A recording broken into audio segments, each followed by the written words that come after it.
Hello?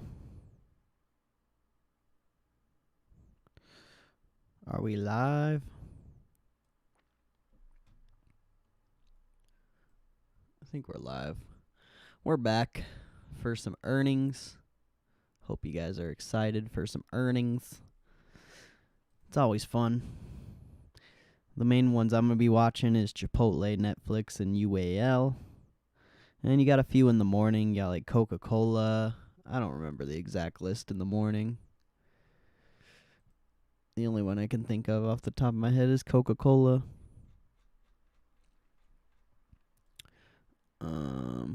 Verizon, Johnson & Johnson.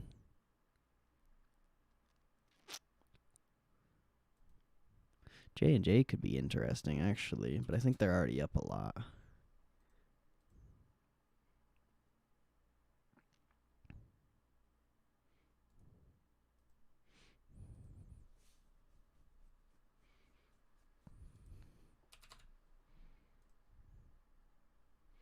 What's J&J pricing in? About a $3 move on J&J.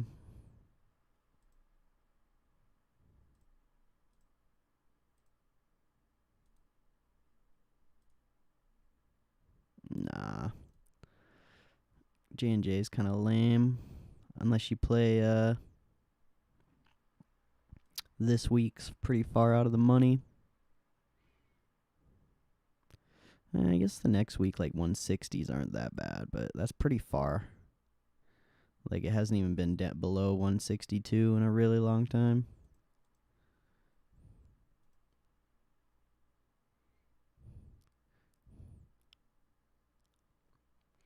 It definitely could hit, but I just don't think that's a good one.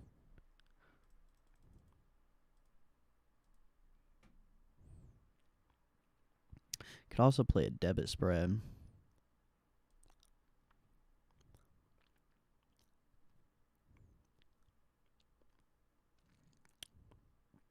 Even the debit spreads aren't that good, though.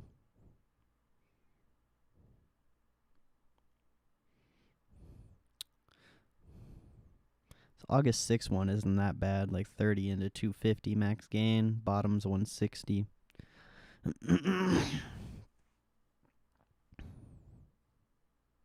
I don't think I'm going to touch J&J. What was the other one? Verizon? Verizon could be interesting, but they just like sold off a ton randomly.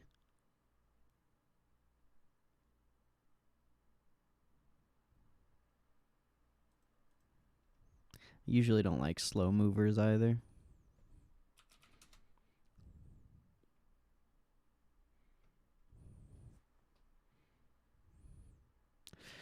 J&J is probably the only one you could play for like a decent price.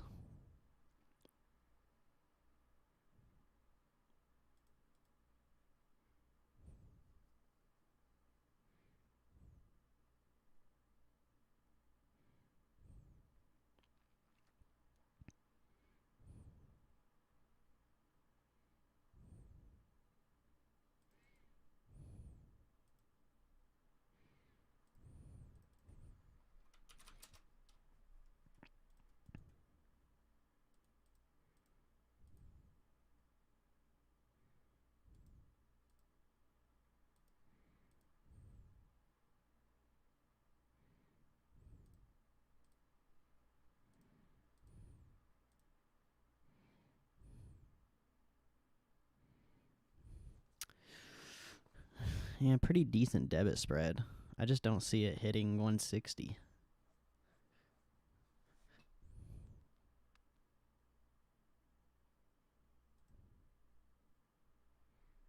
I kind of like that one out of all the plays, though.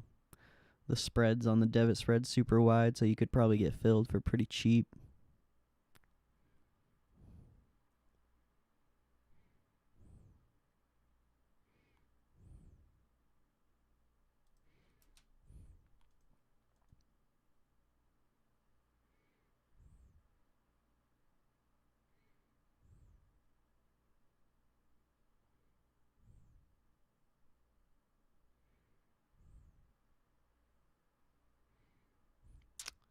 Might be a good play after earnings. Maybe a continuation if it gets pretty volatile. Because J&J contracts are usually pretty cheap. But if I was to play, I would probably get that debit spread.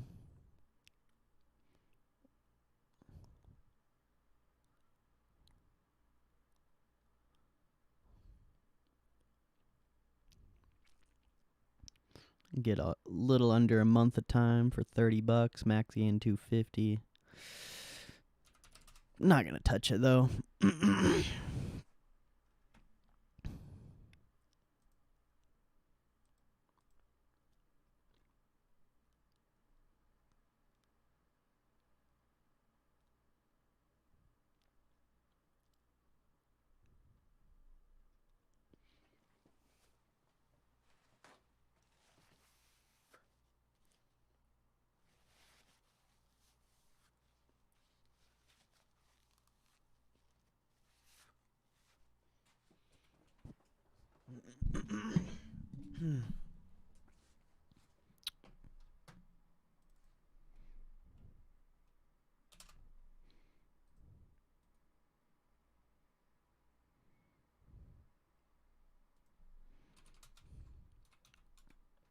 Damn. MasterCard was volatile yesterday.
Damn, GameStop's killing it.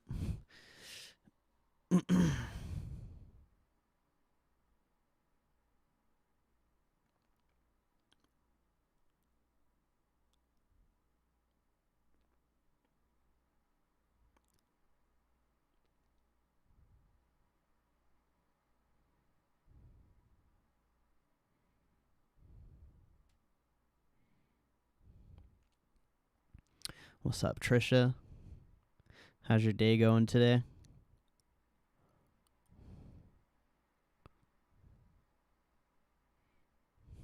Tacos.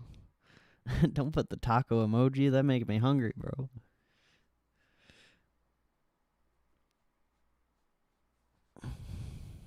Tacos sound delicious right now.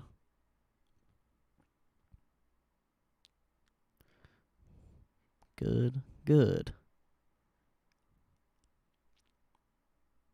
What are you up to? You working today? How about me? I'm doing pretty good. Just chilling.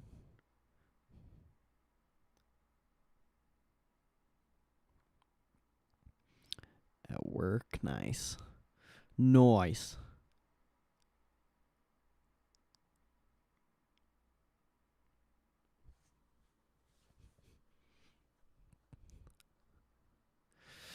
That's what I was doing.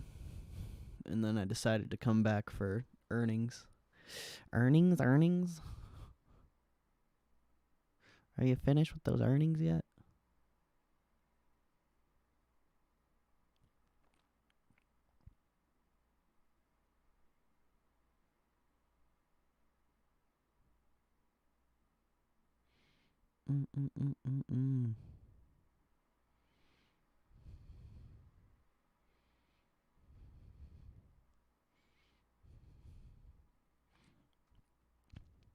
Yeah, market's killing it.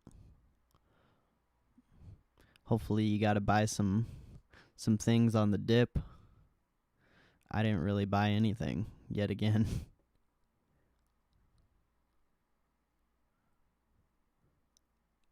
Pretty crazy bounce back, though.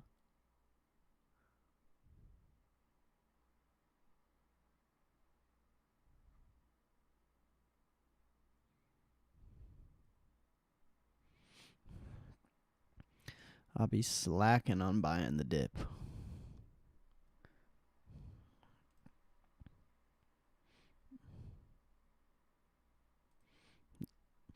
So many good pickups.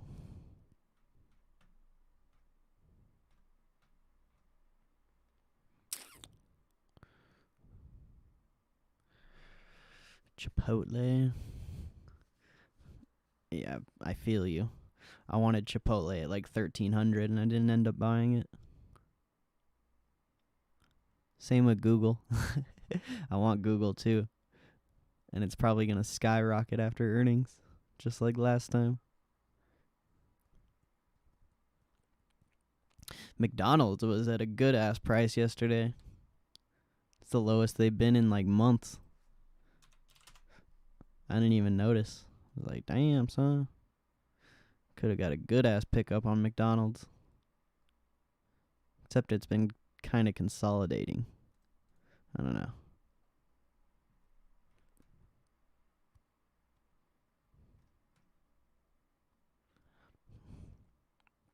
I feel like McDonald's and Chipotle are basically the same stock.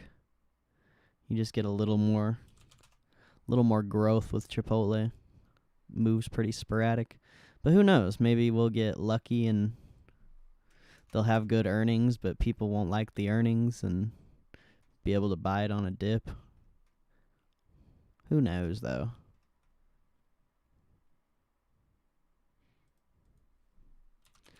Chipotle is pretty volatile, so it is possible that we could see 1,300 again.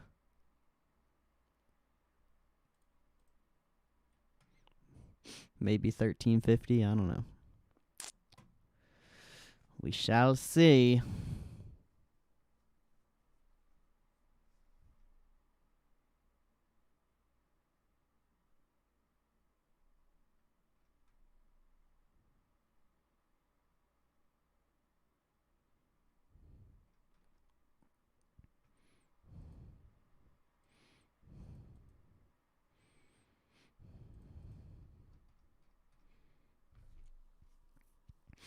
How was your weekend, though, Trisha? Did you do anything fun?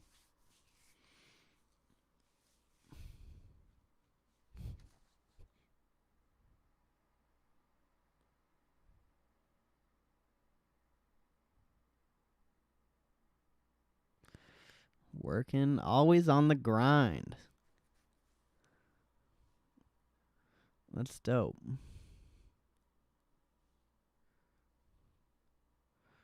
Off tomorrow, nice.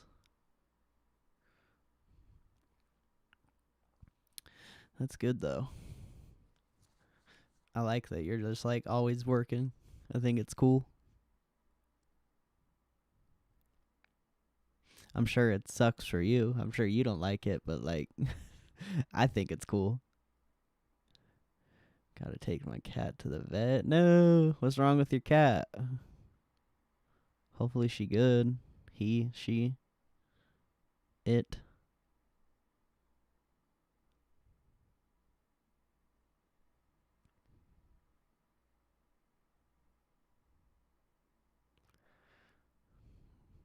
Just waking up sucks.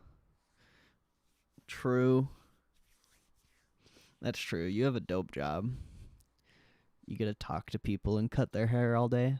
That's like, I don't know. I feel like that's dope, especially because it's what you're into. Stomach is acting weird. Dang.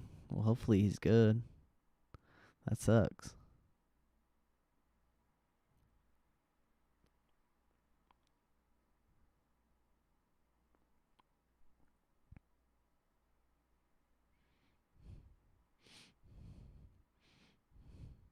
Sometimes you gotta like switch up the cat food. I feel like.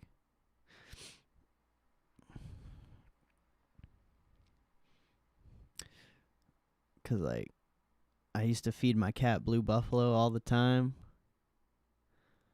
And she was good. And then randomly she just started getting like super sick. And then I switched her food again. She was good.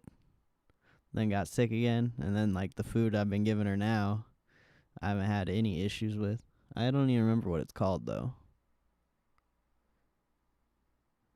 Probiotic or antibiotics. Yeah, I don't know.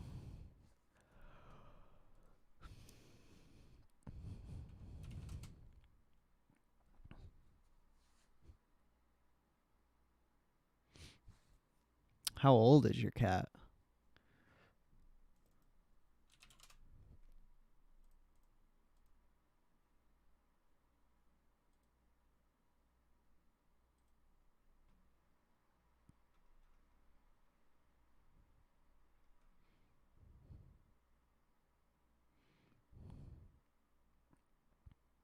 One years old? Oh, damn.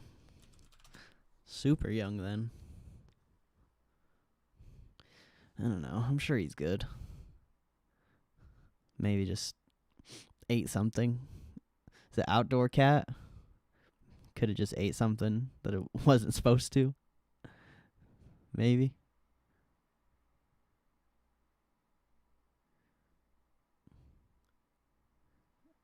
Oh, indoors. Okay. I don't know then. My cat would always eat grasshoppers and fucking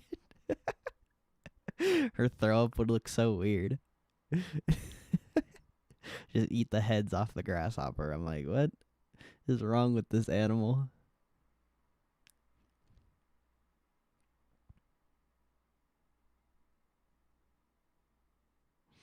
Dude, AMC is popping.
I was freaking watching some tinfoil PBS article, or I guess it wasn't like an article. What would that be called? Like a documentary, kind of, about the Fed. I thought it was kind of weird. I don't know. It was pretty tinfoily. I don't really know how to explain it. It was made like 5 days ago on PBS. But it was kind of interesting. Just to get all the different point of views and then matching it up with what I know, because I'm a pretty Fed nerd. I don't know. It's just interesting. And reading the comments, of course. The comments are hilarious. Tinfoil fucking, I don't know. So much tinfoil. I thought it was funny, though.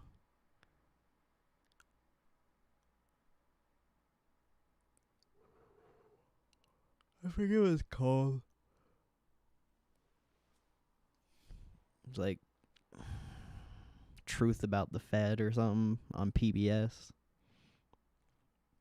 And it's something like that. Dude, Square is killing it too. What the heck? Square. Damn, bro. Square really popped.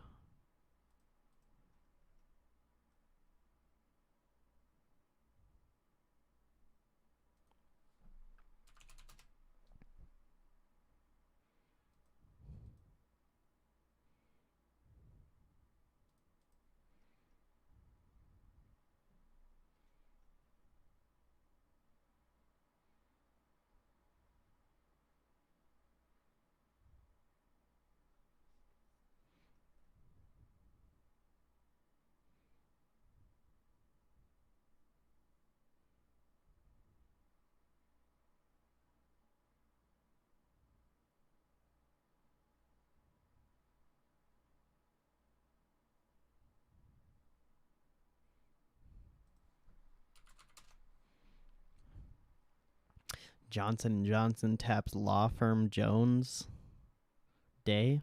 I think that's it. Yeah, Jones Day on potential TALC bankruptcy.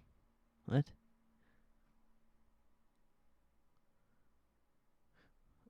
Oh, Jones Day advising Johnson & Johnson on placing TALC liabilities into bankruptcy. What? What an odd piece of news.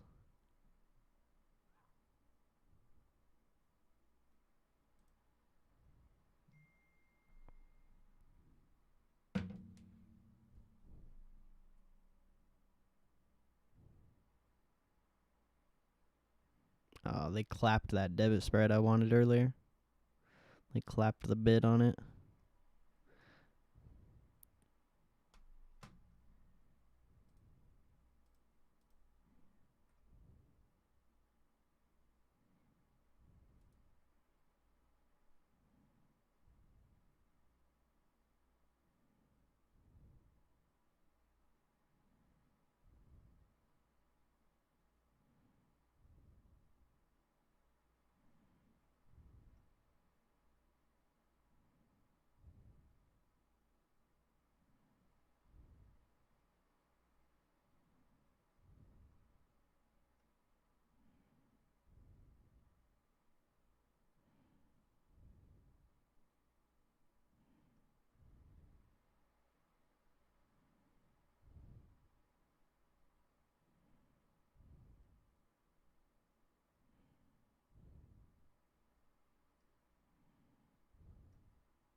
Got about 30 minutes till the close.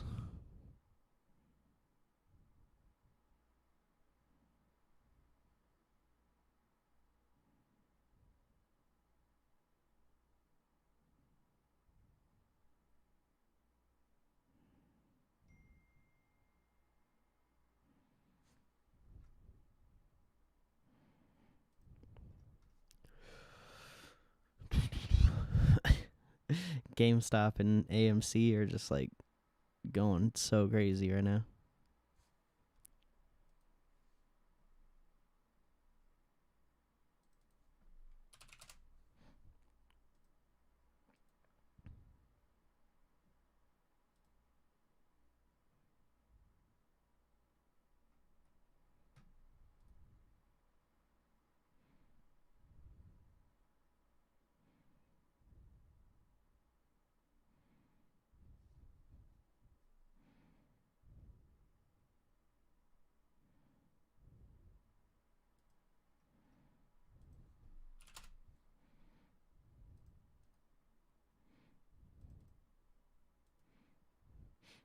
Dollar General came back down. Those options are still somewhat holding the same price.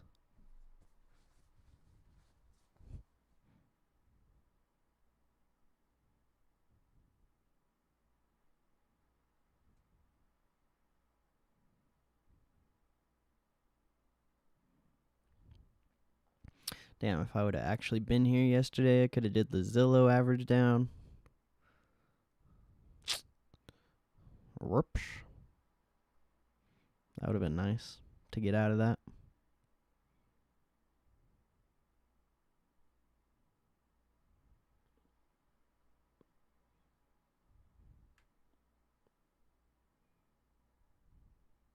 It would have worked like perfectly too.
Nvidia popping.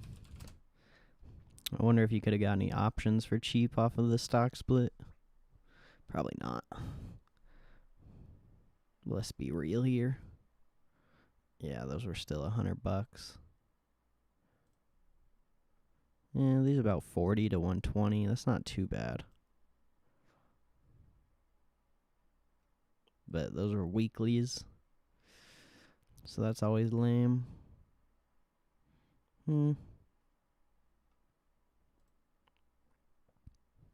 Yeah, some of these are pretty whack.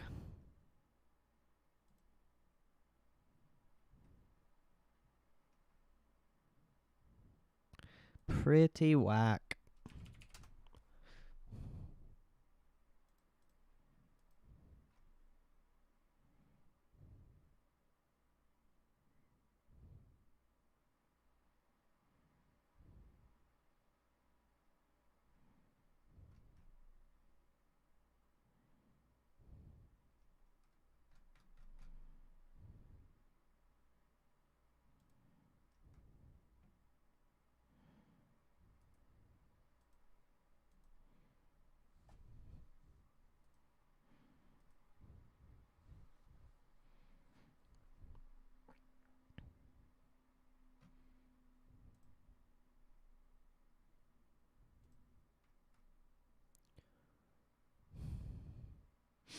Snapchat over 63.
Peloton. Damn, Peloton's up a lot. What the heck?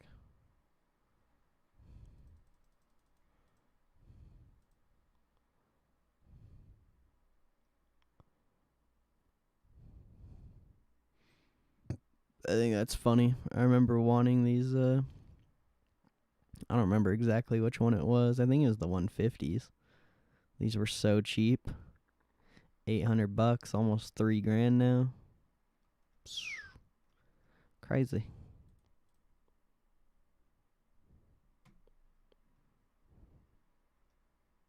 Might have been the 160s. I mean, all of these were good. These longer term ones.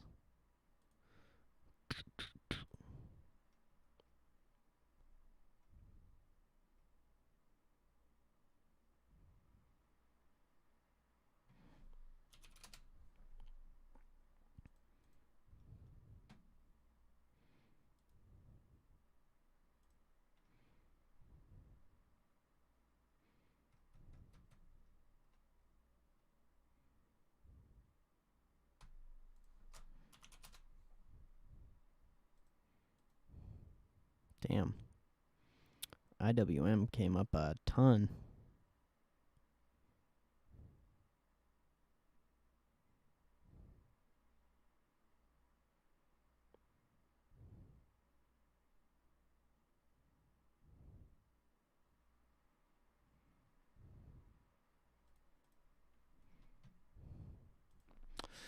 You crazy.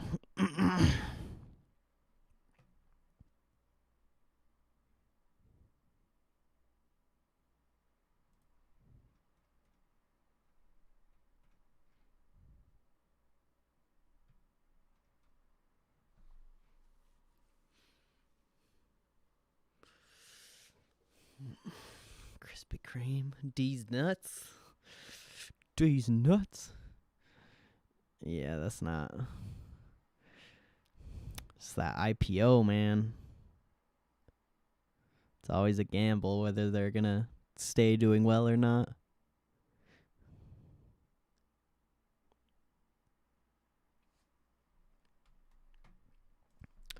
D's nuts.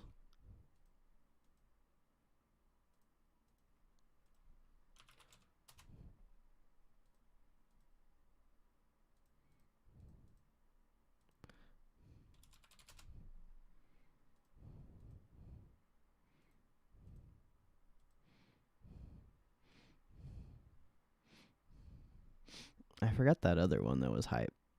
Oh, well. I can't remember.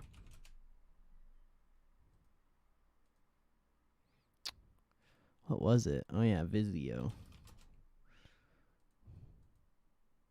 No, well, I don't know. I guess a lot of the more recent IPOs have actually been doing pretty well.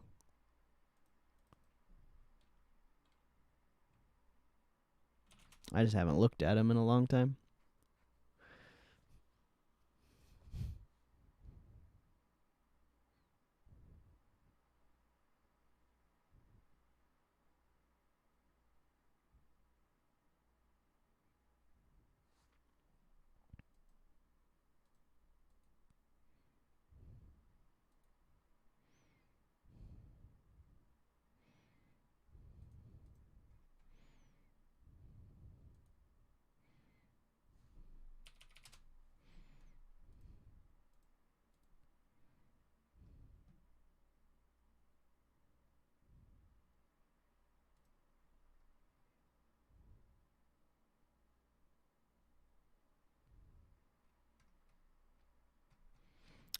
Damn, Zillow 109. Yeah, I'm almost certain that average down would have worked. Joanne. Yeah, I just looked at Joanne's chart. I was actually pretty impressed by that. They killing it. I thought Joanne was going to get slaughtered, honestly. Like, I'm so surprised by this.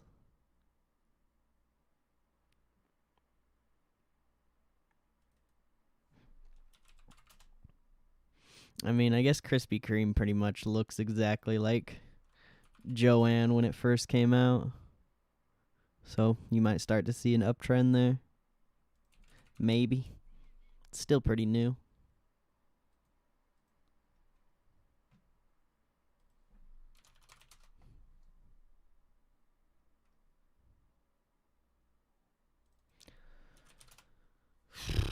I need to eat some. Jeez. Yeah, about 20 minutes till the market closes. And we got some earnings.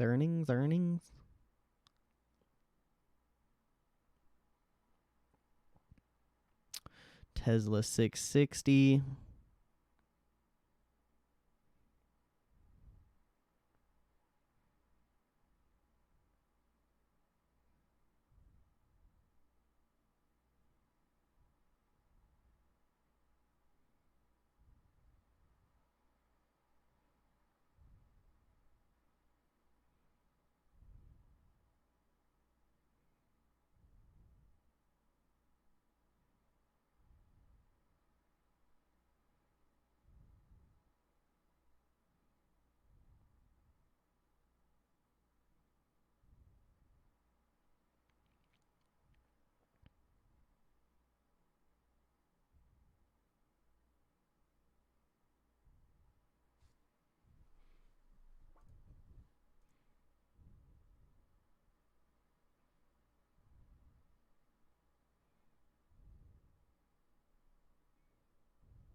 Oh, wow.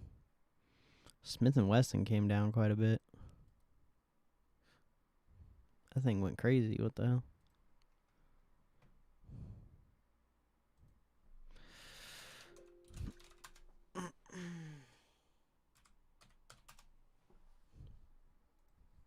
What the hell?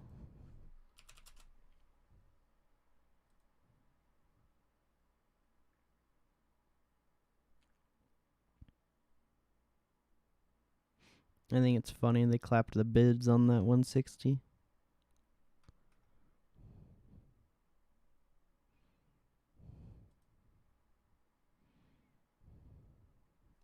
On the J&J.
There's that figs too that Hector was talking about.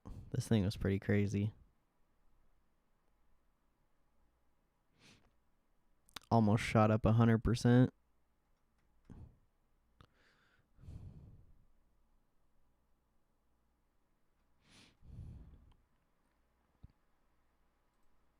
I wonder where Hector's been.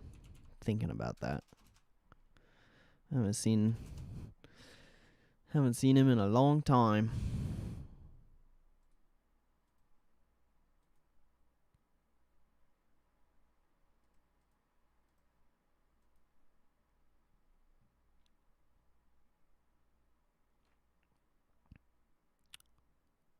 What's up, Elvis?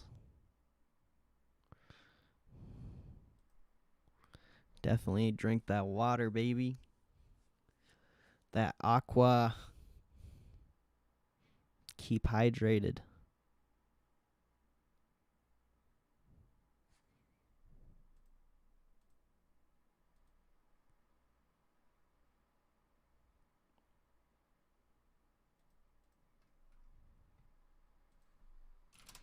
Stay hydrated, mate.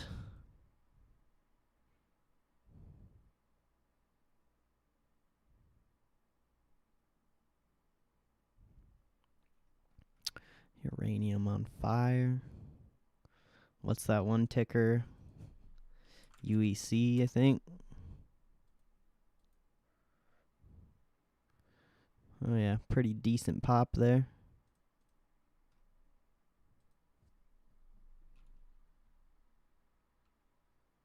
What was I just looking at? Oh, yeah.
AMC is killing it today. That's insane, bro.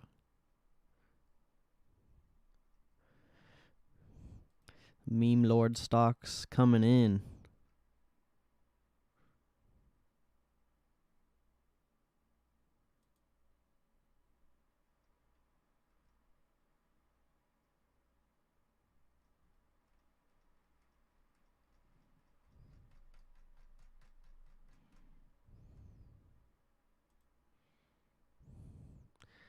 From yesterday. Damn, you bought AMC yesterday? That's what's up. Picked a good time to buy it. AMC junk. Why are you always so negative, Elvis? Who cares if it's junk? You can still make money on it. The stock you're trading's junk, and you're making money on it. So what you mean? Just $1? Oh yeah, you buy fractionals. I forget. You have 22 cents. Fucking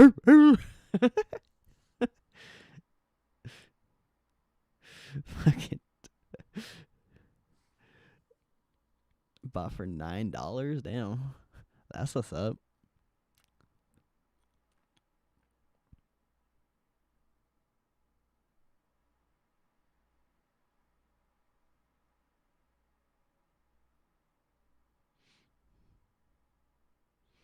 That's pretty lit.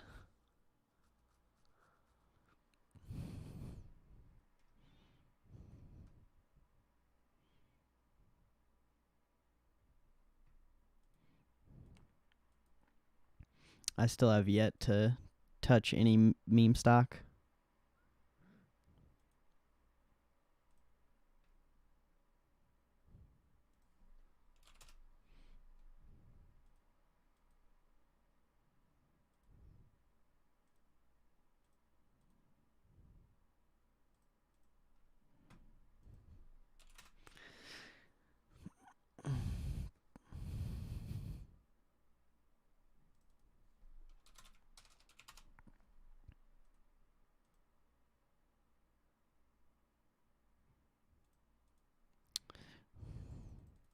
The GME put sells from last week would have been pretty dope, though. I think it was these 150s. I think it was even lower. I think it was the 140s. I don't know. I don't remember. Either way, 1,000% put sell there. Pretty crazy.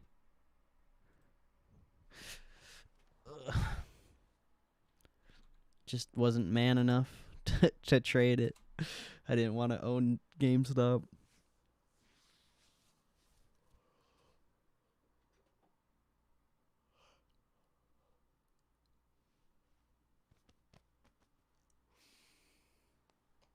Ow. Oh.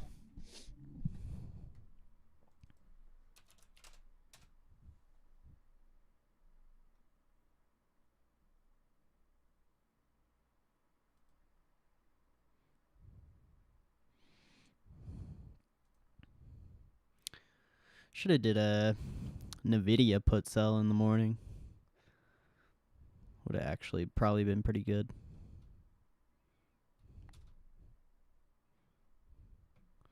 I don't know if those premiums will come back unless it starts to drop. I didn't even think about that until now. Those would have actually been really good.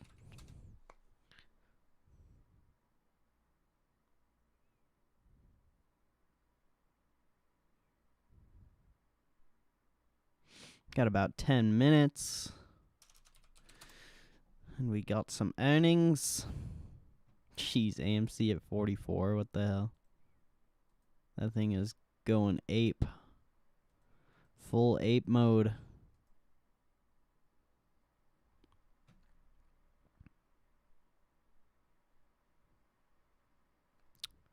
$500 of Doge. Why would you buy Doge? Out of all the things you could buy, why Doge? Like, I don't know. At least get like Ethereum or something. Maybe stellar at like the very least.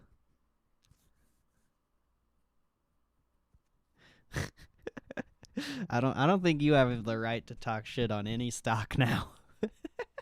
If you're being serious, bro, you have no more room to talk smack on any stock. Fucking Doge. Dink donk. What the fuck? What's a dink donk? Please don't tell me that's a real crypto. Don't make me go to Coinbase and look at this and bro. Don't tell me that's a real crypto. Dink donk. Okay, it's not a real crypto. Okay. I was scared for a minute. I was like, no. There's not a crypto named Dink Donk.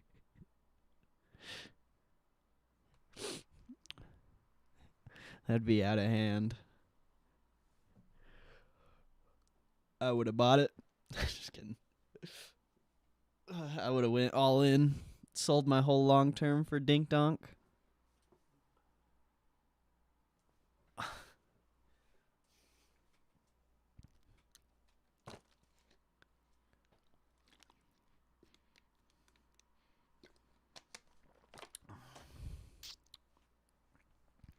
Dink Donk swag.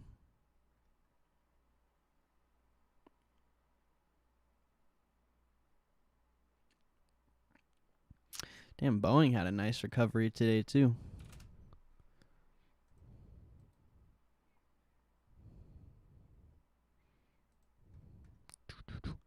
GE's doing a reverse stock split.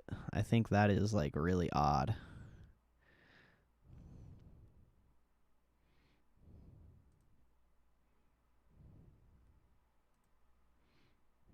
I don't know why. I just find that odd.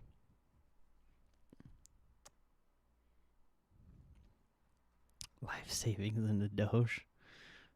Good luck, sir. Good luck, sir. That's all I can say.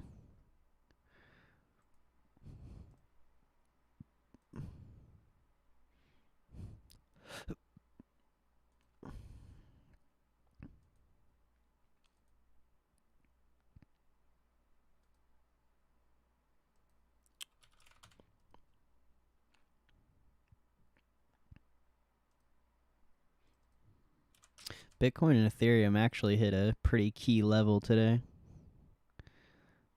They dropped from here to be no good.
I got a little under 5 minutes. Well, 4 minutes, I guess. We'll just 4 minutes. 4 minutes to go.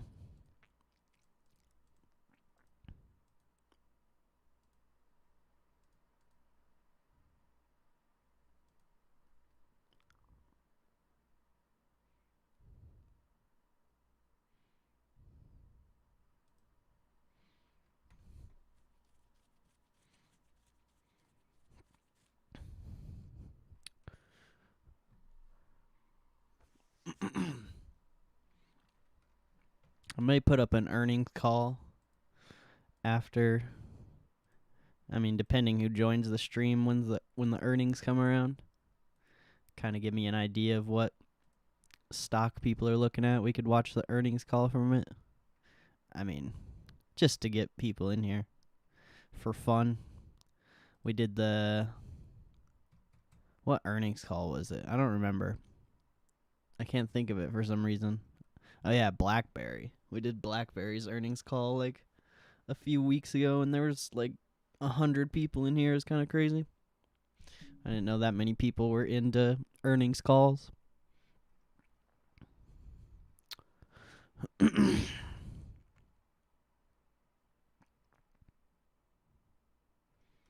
I mean, probably because BlackBerry is more of like a meme stock, but still, you never know these days.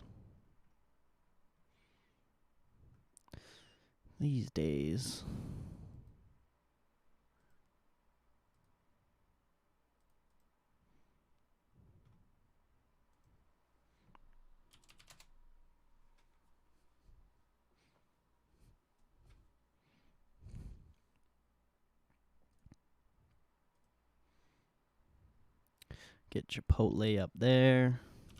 Throw up Nflx. And we also have UAL.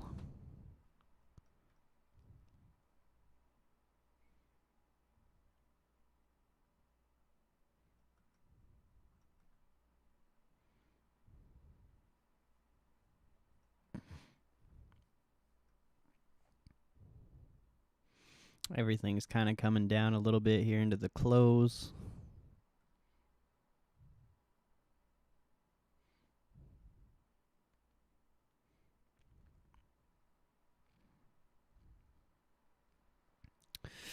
I'm going to say tomorrow's another up day, and then the rest of the week's red.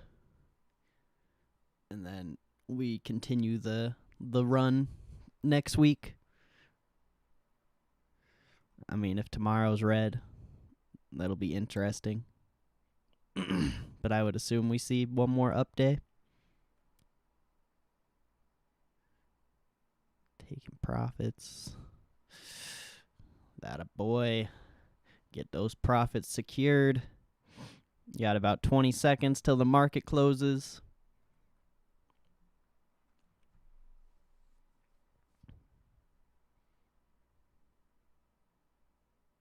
Target acquired.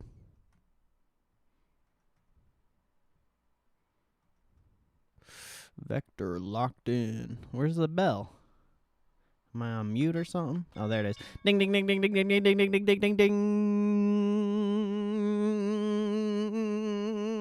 ding. Ding, ding. It's time to ding. That was the day. That was fun. I mean, I didn't even stream for most of the day, but still fun. Whoa, Nflx already dropping. What the hell, boy? That thing is getting dang old clapped right now. I don't even know if the dang old earnings report came out. It's going down to a crater there, boy. I don't even see no Nflx earnings, but it just dropped like $30 right there, so that's pretty crazy. I don't know nothing about all that right there. Damn, Nflx is really getting clapped here. What are they pricing in? Alright, I need to not do that. Nflx is pricing in about a $30 move, so that makes about gosh darn cents right there, but I ain't even seeing the report yet.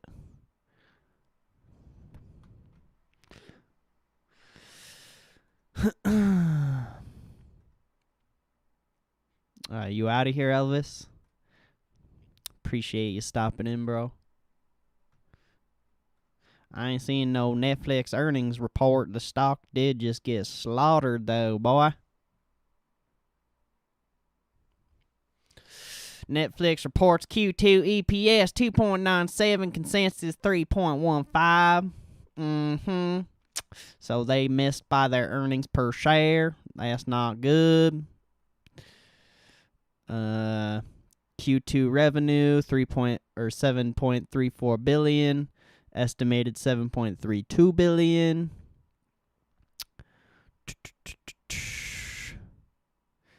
Nflx Q2 streaming paid net change plus 1.54 million, estimated 1. So they just missed their earnings per share.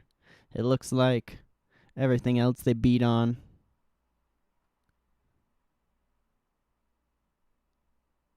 Wait. Total streaming paid net advertisements.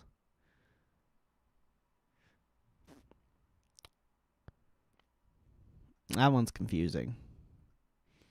Very confusing there. But Netflix got clapped. Imagine that. Funny thing was I was going to do an Iron Condor on there, and it would have actually hit. The credits were just really bad.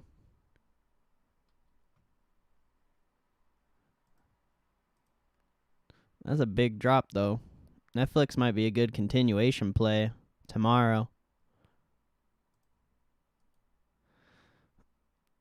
Every time it gets up to this like 550 level, it gets slaughtered.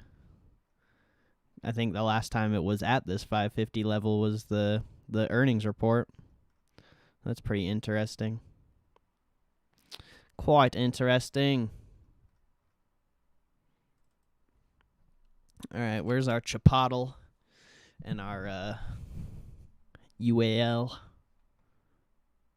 Chipotle. Netflix might be our earnings call if we can find it.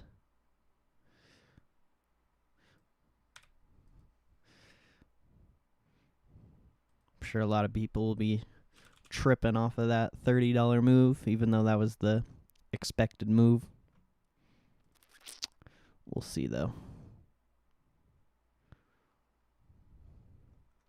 They'll be like, not my Netflix. Not Netflix. Mate. I want to actually look at the options on Netflix, see if what you could have did there. Yeah, all the options were really expensive. Really couldn't do much. The Iron Condor would have been the best bet. You would have just been risking a lot for a very minimal amount of credit.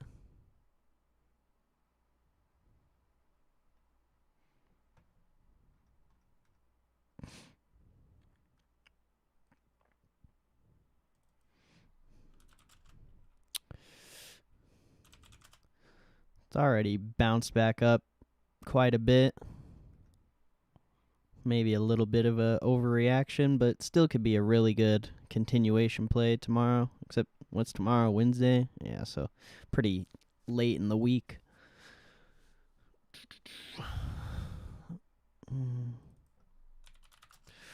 Roku came down with Netflix. Just a little bit.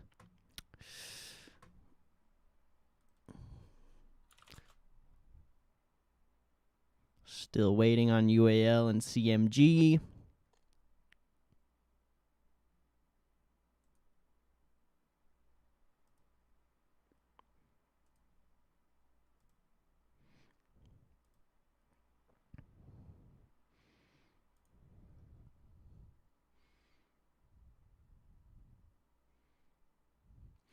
Netflix just gave their guidance.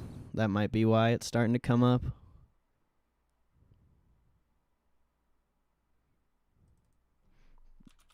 I don't think they initially gave their guidance when they released the report,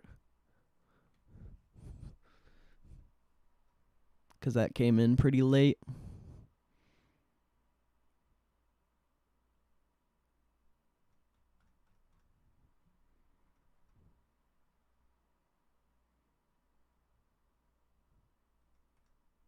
What's neurometrics? I don't know what that is. Where's the Chipotle? Hello, Chipotle? Damn, I want some Chipotle. That sounds delicious. Doesn't that just sound good? Chipotle salad? I'm hungry now.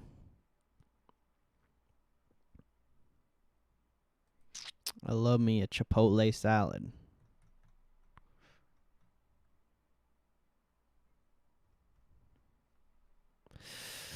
Make sure you guys hit that like button if you have not. We're still waiting on Chipotle and UAL earnings. And then we'll most likely play the Netflix earnings call if you guys want to stick around for that. Playing crypto. Just be careful, bro. It's at a really key level. very key level for at least Ethereum and Bitcoin. I don't really look at anything else.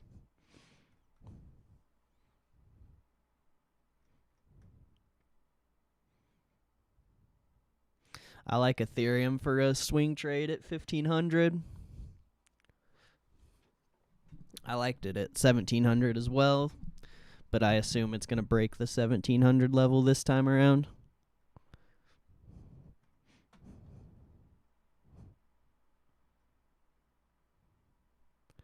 You in my hair right round, like a record player, baby. All right, where you at, Chipotle and UAL? We waiting. We waiting.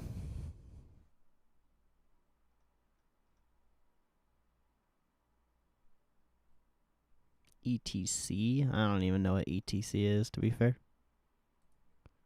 I don't really watch crypto like that.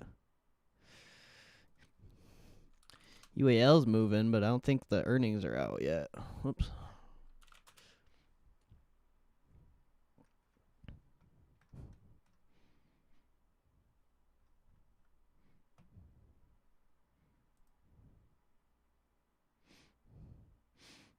Ethereum Classic. Oh, gotcha.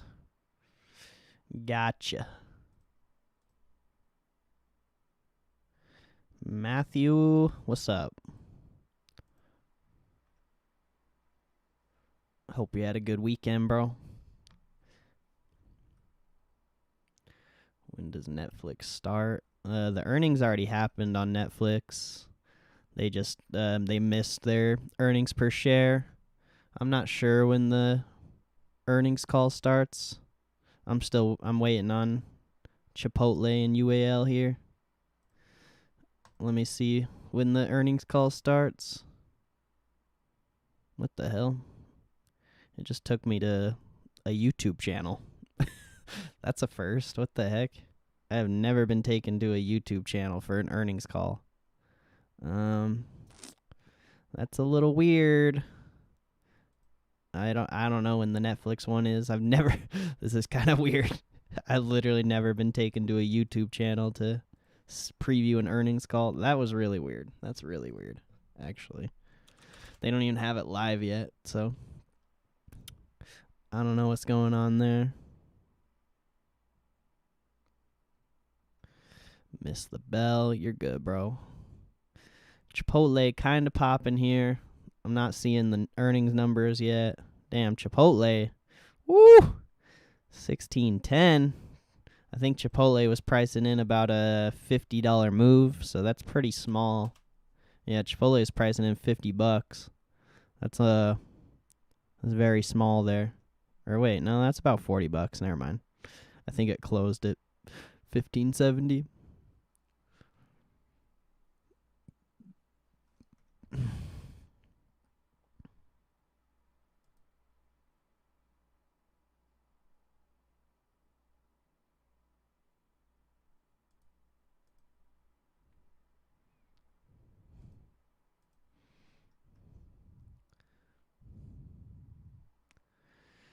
Say anything about skills?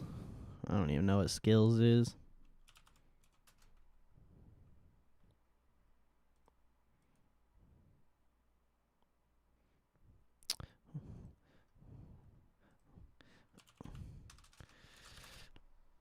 You out already, Matthew? All right, bro. Much love. Have a good rest of your day. Should have played Dollar General. Nah. Dollar General broke out of its resistance level. So if it starts to sell off, maybe I'll get in it late. But it's not very attractive anymore. Kathy Woods is heavy into it. I'm definitely not touching it then. I don't think that lady knows what she's doing, to be fair. Gosh, I would not want to see her portfolio.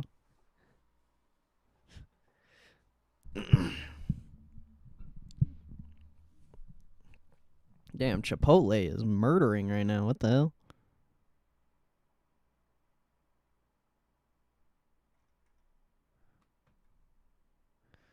Oh, okay. So I'm missing all the earnings things.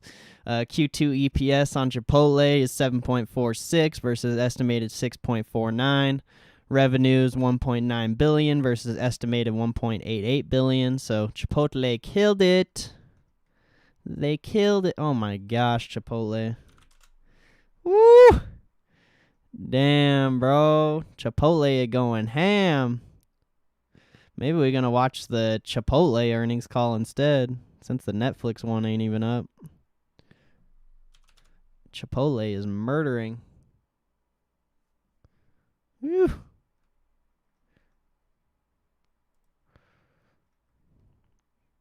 That's a big boy move. A big boy move.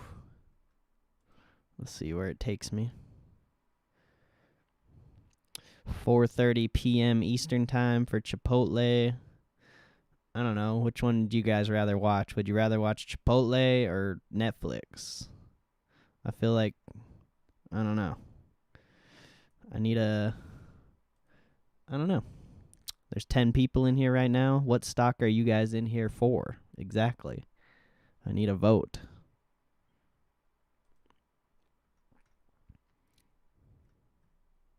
I'm thinking Chipotle. I mean, that shit's up a lot.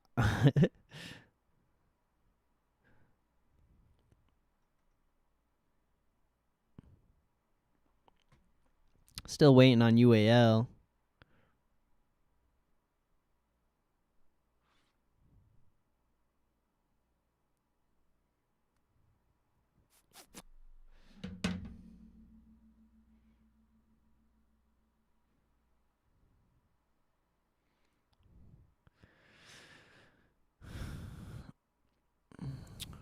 Netflix more interesting.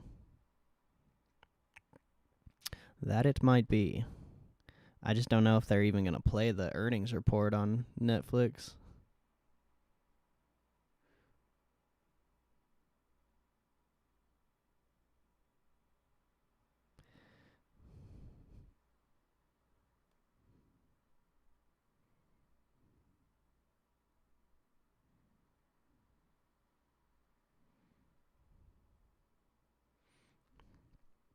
Didn't get the notification. Damn YouTube, bro. They blocking my channel out. Frickin' YouTube.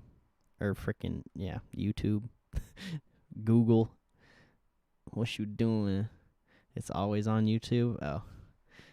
I guess I've just never paid attention to the earnings call. Censorship, right? Canceled. They canceled me, man. Like, what? He talking about the long term? Cancel that guy. If it ain't about gambling and YOLOs, I don't want to hear it.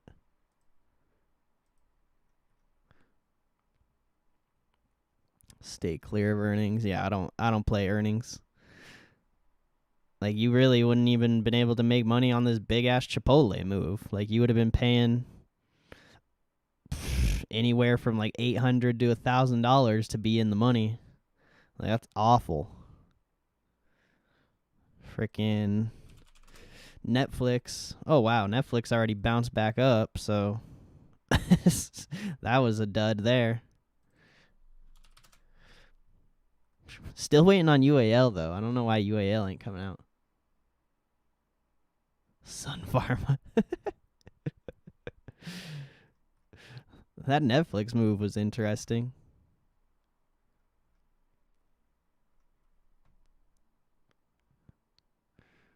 $5K in Doge for the evening. What the hell? How are you up 350? Is crypto moving right now? I haven't looked at a Doge chart in I don't know how long.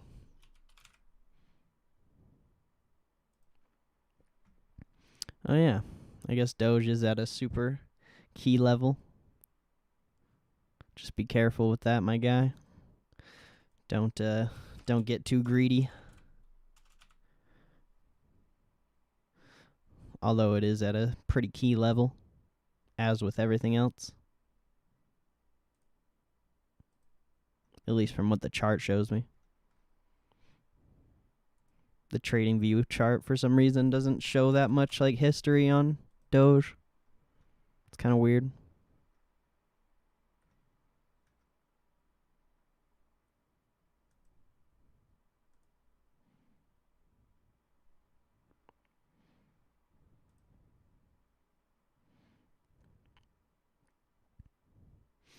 Yeah, just be careful with that. Standing on a cliff. Yeah. It's definitely going to be a key week.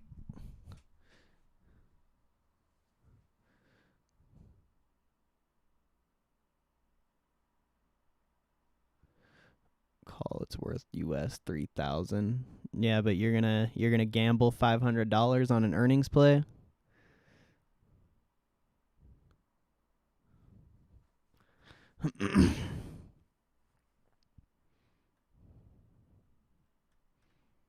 That's out of hand. I would never put that much money on an earnings play. I put like $20 max, maybe 30. 500, that's insane.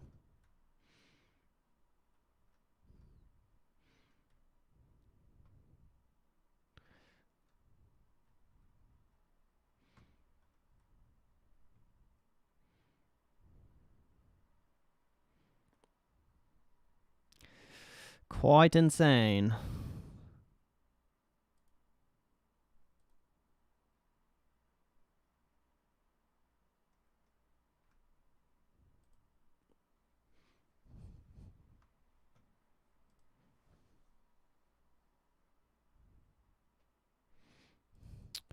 Over the past year. Oh yeah, Chipotle has been killing it, bro.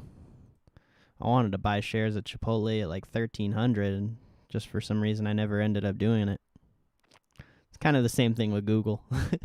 Both of those stocks, I like wanted at such good prices and just never bought them, and they just continue to kill it. So I just never buy them.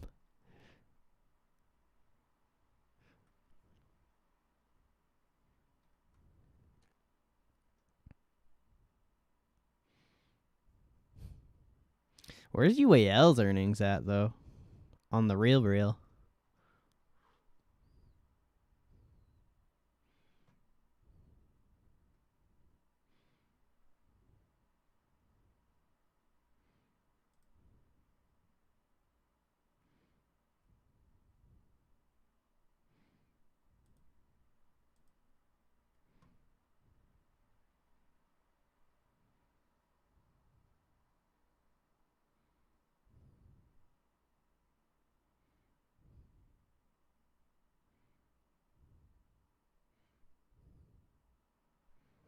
Calls and puts tomorrow. I mean, Netflix could have a decent continuation, but I probably won't touch it.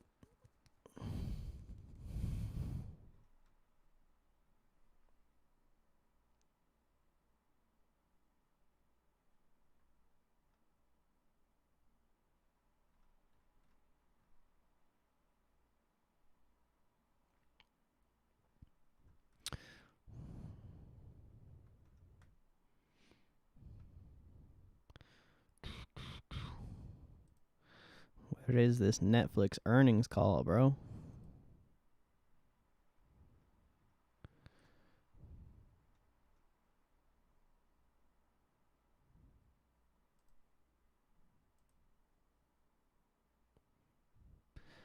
Option slam. Nah, I mean, like I said, I'll play it if I want, but I probably won't. If you want to play it, that's on you, my guy. That is on you.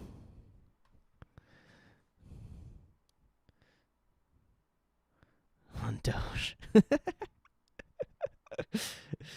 Go out to a fancy restaurant with your girl. So what's the occasion tonight? I made like $300 on Doge, so I'm trying to celebrate. He'd be like, "Oh, me too." Just kidding. He'd be like, "Oh, I bought Doge at like 40 cents."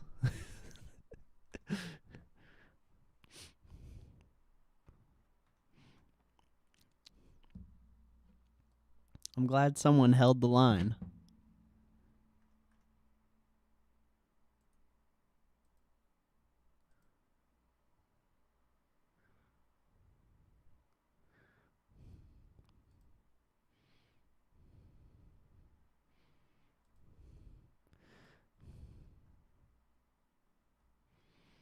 Mm, mm, mm, mm, mm, mm,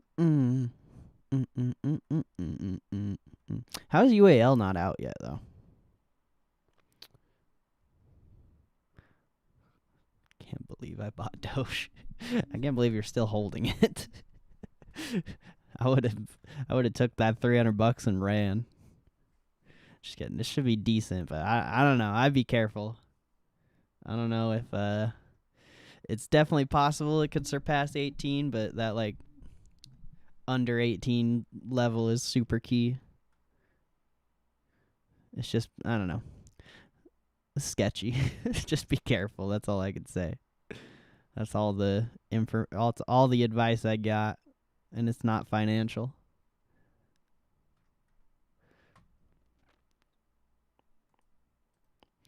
Bruh, for real though. Let's get this earnings call on the roll, baby.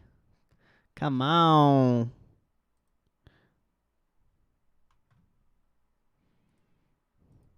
I'm about to do the Chipotle one. At least I know when that starts.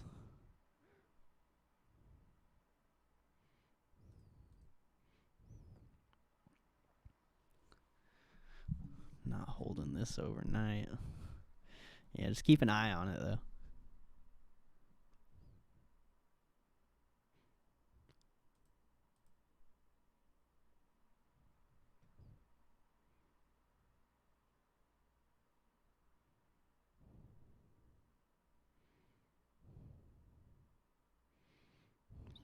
Chrome bookmark bar, 3 years.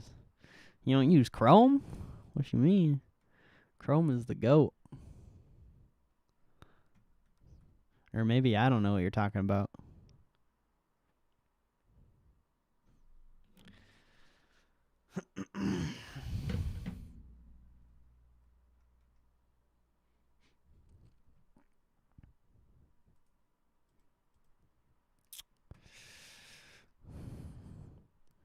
Netflix.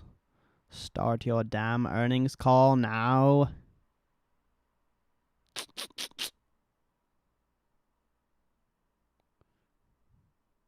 Same session open for you. Oh, I get what you mean.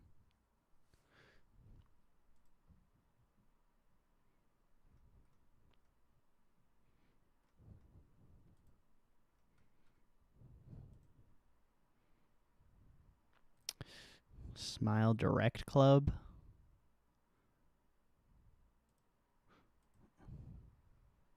Does that have earnings? 11th Circuit Court rules in favor of Smile Direct Club. I don't know what was going on with that.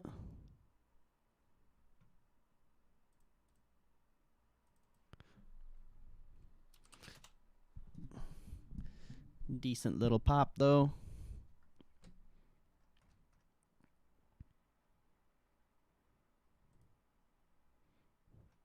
All right, if the Netflix earnings call doesn't start here soon, we might just have to do the Chipotle one.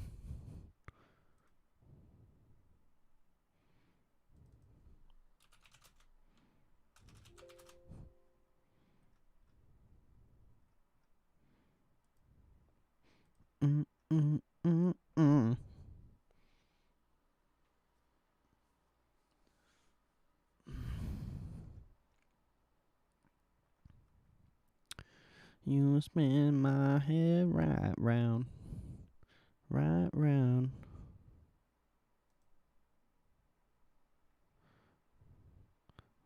Like a record player, baby.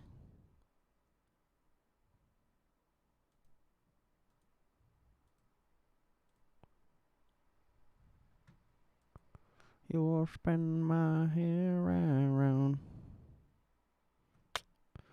Right around.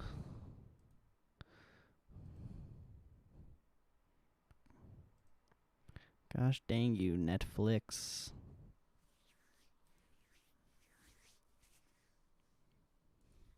Is there like a schedule? Can I at least see what time it starts?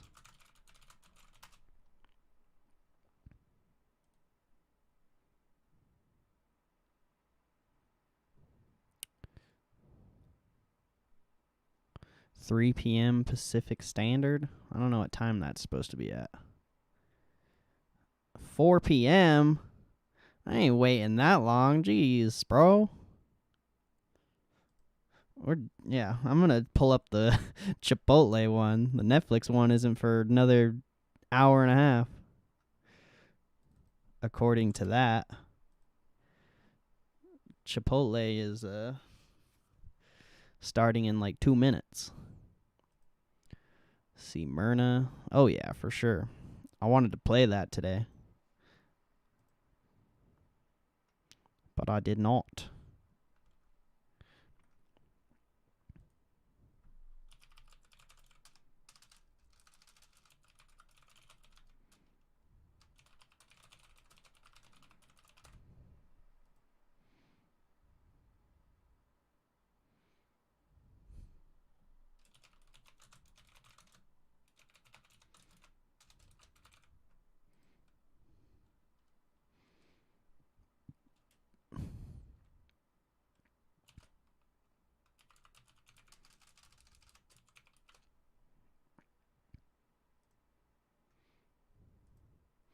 You get my Chipotle on the record player, baby. All right. Blow this up a little bit. I said blow this up a little. What the hell is this? Look at this tiny ass screen, bro. What do you... What? Please tell me they're going to at least, like, up the size on that. Like, what is this? The thing is baby. Like, wait till you guys see this. This is out of hand. Look at this thing. It's so... You can't even see. Hopefully they expand it. That's crazy.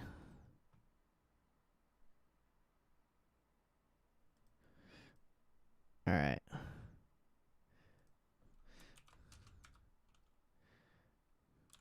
Chipotle.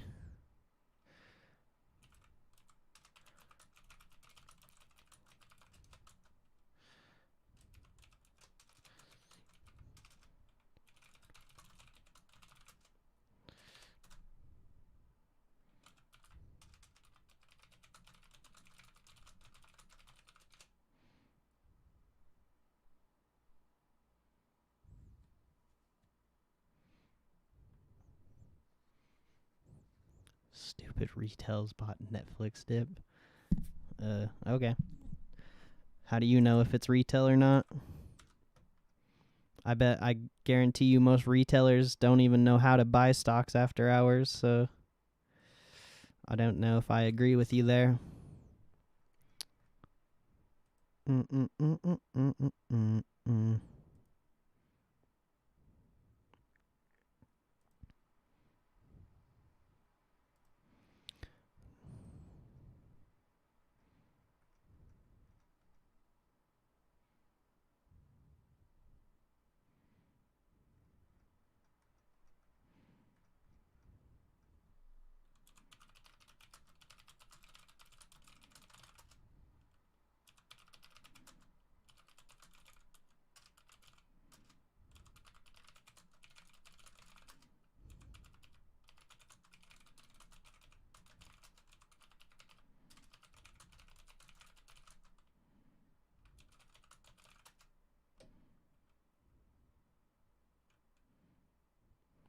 You live under a rock.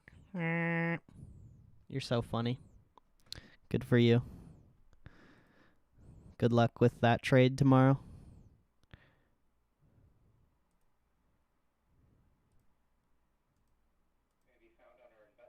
Oh, here's the CMG thing. All right, all my people, I'm out of here. Enjoy the Chipotle earnings call.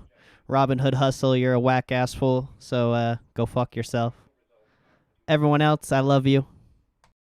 Statements are based on management's current business and market expectations, and our actual results could differ materially from those projected in the forward-looking statements.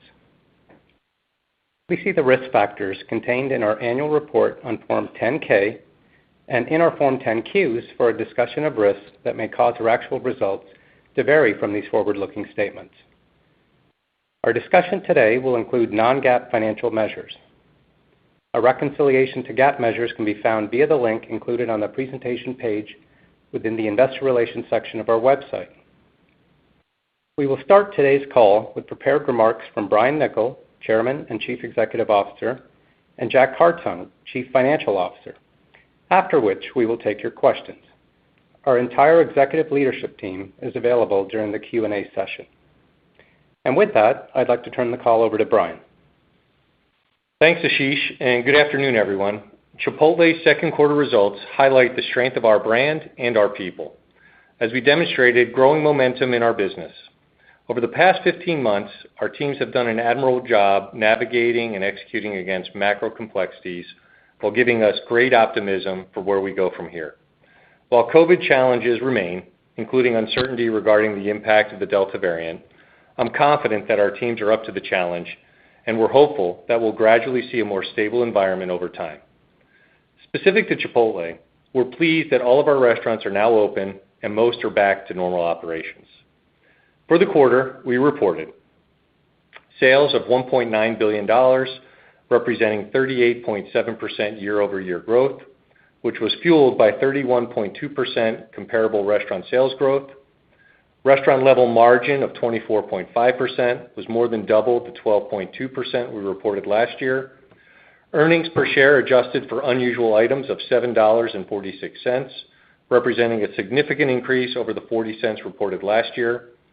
Digital sales growth of 10.5% year-over-year, representing 48.5% of sales, and we opened 56 new restaurants, including 45 with a Chipotlane. And I'm delighted to report that Q3 is also off to a strong start. While our trailing 12-month AUV is $2.41 million, the underlying run rate during the quarter is now above the historical peak of $2.5 million AUV. When we started this transformation a little over 3 years ago, I was often asked whether I thought we could get back to our peak $2.5 million volumes. My answer was yes, and when we achieve it, we will talk about growth beyond that. So it's a nice achievement for our organization to have $2.5 million AUVs again. But more importantly, we have growth strategies that will take us to the next leg of our journey, $3 million AUVs, along with industry-leading returns on invested capital that improve as we continue to add Chipotlanes. Stronger restaurant-level economics combined with significant unit growth should allow us to optimize earnings power for many years to come. In fact, we remain confident in our key growth strategies and believe that over the longer term, they will allow us to have 6,000 restaurants in North America with AUVs pushing well beyond $3 million. Yes, the opportunity ahead of us remains significant. So what are the key strategies that are resonating with guests and allowing us to win today while we create the future? To no one's surprise, they are the same ones we've been talking about for some time, namely, opening and running successful restaurants with a strong culture that provides great food with integrity while delivering exceptional in-restaurant and digital experiences. Leveraging digital capabilities to drive productivity and expand access, convenience, and engagement. Engaging with customers through our loyalty program to drive transactions and frequency. Making the brand visible, relevant, and loved. And utilizing a disciplined approach to creativity and innovation. Let me now provide a brief update, as well as the hard work our team has done to build more love for Chipotle. We've continued to make operational adjustments to adapt to the constantly changing environment, which has led us to recovering about 70% of in-restaurant sales thus far, while retaining about 80% of digital sales. It's no secret that running great restaurants requires great people with a terrific culture, and we are privileged to have the best of both.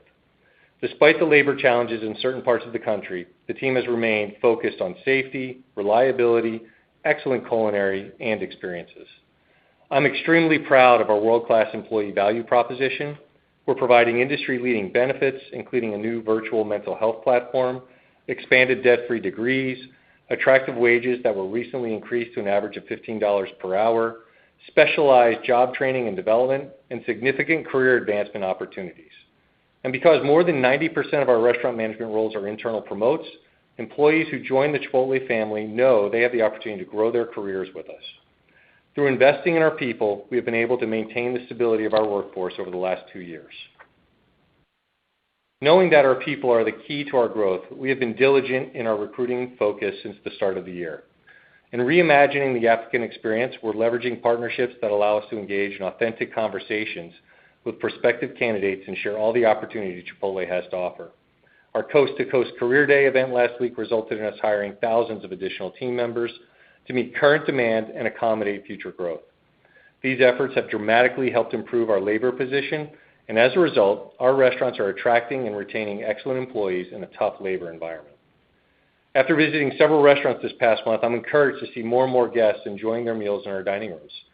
They order Chipotle because they can get the exact customized meal they want, made with real ingredients faster than anywhere else. As a result, we are committed to teaching, training, and validating the 5 pillars of throughput every day during every shift to ensure we meet our high standards and provide a great guest experience. Over the past few years, Chipotle has evolved to a point where we now have 2 sizable businesses, in-restaurant as well as our record-breaking digital platform that are helping us become a real food-focused digital lifestyle brand. During the second quarter, digital sales grew about 11% year over year to $916 million and represented nearly 49% of sales. While COVID has, of course, helped bolster these digital gains, ongoing technology investments and operational excellence have been the critical success factors. Some examples of the digital innovations we've introduced include the addition of our concierge chatbot, Pepper, to the Chipotle app, which has the ability to answer common questions and resolve issues more efficiently, thus freeing up our customer care team's time to help guests with more complicated situations. We also gave guests the ability to easily rate their order right in the app and online at Chipotle.com, providing our restaurant operations teams with actionable insights on how to maintain and improve the digital guest experience.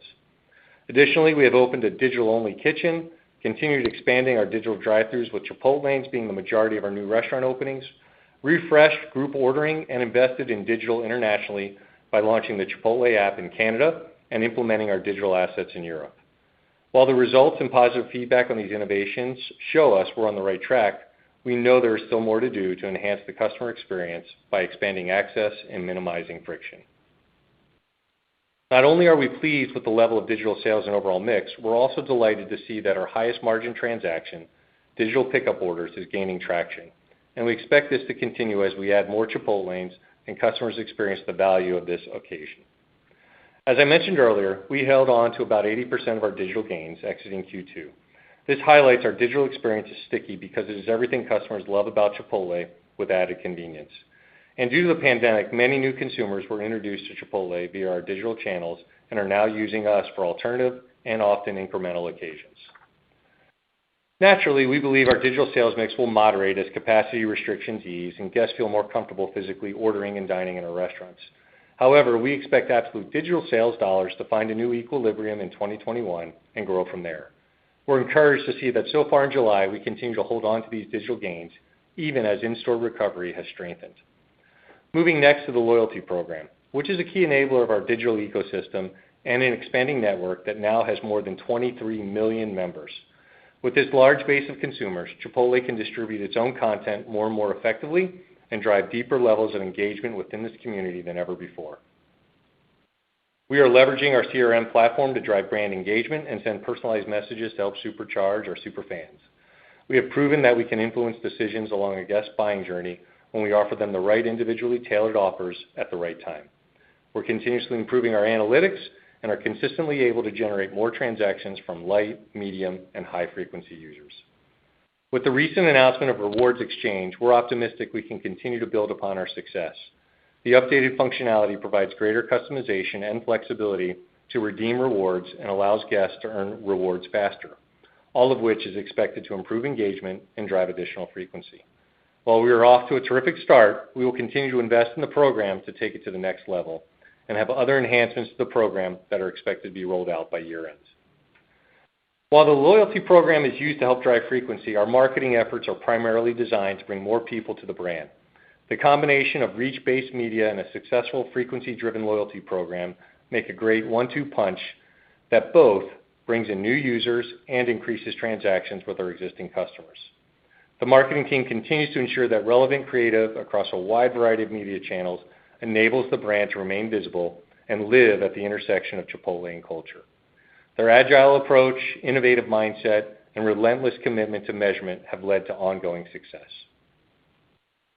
For example, our campaign to support the quesadilla launch was omni-channel with relevant creative across online video, digital, and social media platforms, as well as via traditional TV spots. We also celebrated Team Chipotle, a group of American athletes who loved the brand long before they became famous. Their personalized, unwrapped videos provide an inside look at Chipotle's athlete, superfans, and what it takes to compete at the highest level. It also highlights that training hard and eating real food with real ingredients go hand in hand. Furthermore, our Burritos in Bitcoin campaign around National Burrito Day was one of our most successful social initiatives to date, with billions of impressions for this culturally relevant promotion. These are just a few examples of the brand's work to drive culture, drive difference, and ultimately drive a purchase. Another important pillar of our marketing efforts is a steady stream of new menu innovation, with a cadence of, on average, about 2 to 3 per year. Cauliflower rice was a seasonal item that enhanced our lifestyle bowls and was successful at bringing in new guests. We launched quesadillas as a permanent digital exclusive offering in March, and this menu item continues to perform well as it appears in about 10% of our transactions and is also helping attract new customers to Chipotle. Our talented culinary team is far from finished and our pipeline is filled with promise. I'm pleased to report that smoked brisket has been validated by our stage gate process. In addition, we are also in the early stages of developing other exciting menu items that we will validate using our stage gate that will bring news and new customers to the brand. To conclude, Chipotle is a unique brand committed to fostering a culture that values and champions our diversity while leveraging the individual talents of all team members to grow our business, elevate our brand, and cultivate a better world. Well-trained and supported people preparing safe, delicious food and delivering excellent guest experiences are at the heart of our success. A big thank you to all our hardworking employees for making this possible. As a result, I'm convinced more than ever that we have the right team, the right culture, and the right strategies to allow Chipotle to be a premier growth company for many years to come. With that, here's Jack to walk you through the financials. Thanks, Brian. Good afternoon, everyone. We're pleased to report solid second quarter results with sales growing 38.7% year over year to $1.9 billion as comp sales grew 31.2%. Restaurant level margin of 24.5% was more than double the 12.2% margin from last year and represents the highest margin since 2015. And earnings per share adjusted for unusual items was $7.46, a significant improvement over last year's adjusted EPS of 40 cents. Just like last quarter, the second quarter had unusual expenses related to our 2018 performance share modification related to COVID, restaurant asset impairments and closure costs, legal expenses, as well as transformation costs, which negatively impacted our earnings per share by 86 cents, leading to GAAP earnings per share of $6.60. Looking ahead to Q3, while uncertainty still exists with the potential impact of the Delta variant, as well as the pace of the economic recovery, if current sales trends continue, we expect our comp to be in the low to mid double-digit range, which implies a nice sequential acceleration in our geometric two-year stack. This is due to the menu price increase we took in early June, which is holding strong so far, as well as in-restaurant sales continuing to recover. Of course, we'll closely monitor developments regarding the Delta variant and follow all local protocols to ensure the safety of our restaurant teams and our customers. As Brian mentioned, in June, we increased our average hourly rate to $15 and subsequently took a 3.5% to 4% menu price increase to cover the cost in dollar terms. While average restaurant cash flow remains the same, this lowers margin by about 80 basis points, and it increases sales by about $100,000 on an annual basis. So the historic margin algorithm we have discussed is not as relevant going forward. However, we maintain our goal of being able to pass through approximately 40% of incremental sales to restaurant cash flow, which is an important piece of our earnings growth potential.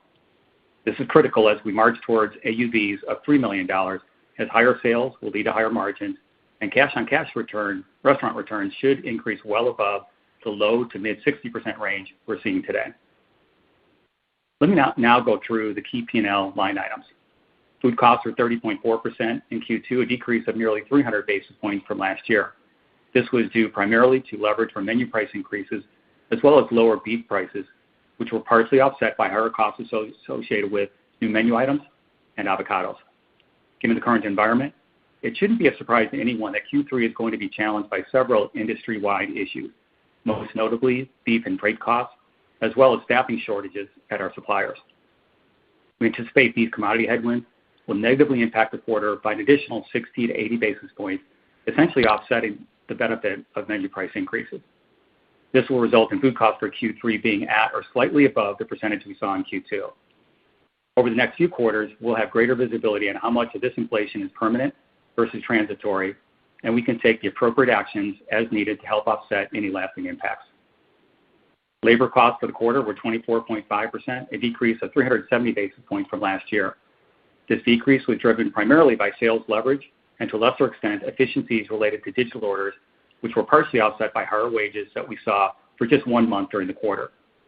We expect labor costs to be in the low 26% range during Q3 to reflect a full quarter of our wage increase.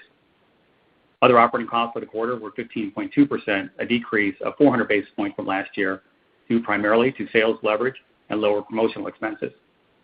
Marketing promo costs for the quarter were 2.4%, a decrease of 260 basis points versus the prior year, due to a significant level of free delivery promotions last year. We anticipate marketing expense to be in the mid 2% range in Q3, while the full year 2021 marketing spend is expected to remain about 3% of sales.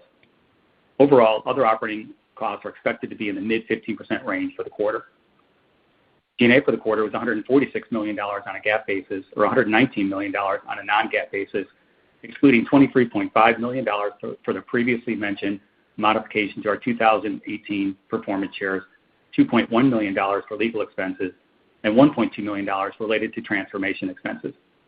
G&A also includes $92 million in underlying G&A, about $22.5 million related to non-cash stock comp, and nearly $4.5 million related to higher bonus accruals and payroll taxes on equity vesting and stock option exercises. Looking to Q3, we expect our underlying G&A to be around $96 million as we continue to make investments, primarily in technology, to support ongoing growth. We anticipate stock comp will likely be around $25 million in Q3, although this amount could move up or down based on our actual performance. We also expect to recognize around $4 million related to performance-based bonus expenses and employer taxes associated with shares that vest during the quarter, as well as about $1 million related to our All-Manager Conference scheduled for Q1 of next year. Our effective tax rate for Q2 was 23.7% on a GAAP basis and 22.4% on a non-GAAP basis. And similar to last quarter, our effective tax rate benefited from option exercises and share vesting at elevated stock prices. For fiscal 2021, we continue to estimate our underlying effective tax rate will be in the 25 to 27% range, though it may vary based on discrete items. Turning now to the balance sheet, we ended Q2 with nearly $1.2 billion in cash, restricted cash, and investments with no debt, along with a $500 million untapped revolver. During the quarter, we opportunistically repurchased $145 million of our stock at an average price of $1,408. We had about $208 million remaining on our share authorization as of June 30th and expect to continue to prioritize using excess free cash flow to repurchase stock. But as I've said before, the best returns we can generate are by investing in more Chipotles. And during Q2, we opened 56 new restaurants, with 45 of these including a Chipotle. And despite some external challenges, the development team continues to do an excellent job building new restaurants, as well as developing a robust new unit development pipeline. For the full year, we now expect to be at or slightly above our prior 2021 guidance of 200 new restaurants, with more than 70% including a Chipotle. As of June 30th, we had a total of 244 Chipotlanes, including 8 conversions and 6 relocations, and they continue to enhance access and convenience for our guests while demonstrating superior performance. New Chipotlanes are opening with about 20% higher sales compared to the non-Chipotlanes opening during the same time period. Over the trailing 12 months, Chipotlane restaurants continue to drive about a 15% higher overall digital sales mix compared to non-Chipotlanes, and it's skewed heavily towards order ahead, our highest margin transaction. And the 2-year geometric comp at the 88 Chipotlane restaurants that have been open more than a year continues to outperform the non-Chipotlane restaurants from the same period. And while it's early days, Chipotlane conversions and relocations, which are both going through the stage gate process, are yielding encouraging results. We'll continue to learn and refine our approach to judiciously accelerate our Chipotlane portfolio, whether it be in older existing restaurants, strategic relocations of existing restaurants, or through new restaurant additions. In closing, I want to reiterate how proud and thankful I am to all Chipotle team members for their tireless efforts. They're helping create value every day for our business, our communities, our shareholders, and each other, which is taking our amazing brand to new heights. As one strong team unified by our purpose and values, we remain committed to driving our powerful and durable economic model. Needless to say, my optimism for Chipotle's long-term potential has never been higher. With that, we're happy to take your questions. We will now begin the question and answer session. To ask a question, you may press star then 1 on your telephone keypad. If you are using a speakerphone, please pick up your handset before pressing the keys. To withdraw your question, please press star then 2. At this time, we will pause momentarily to assemble our roster.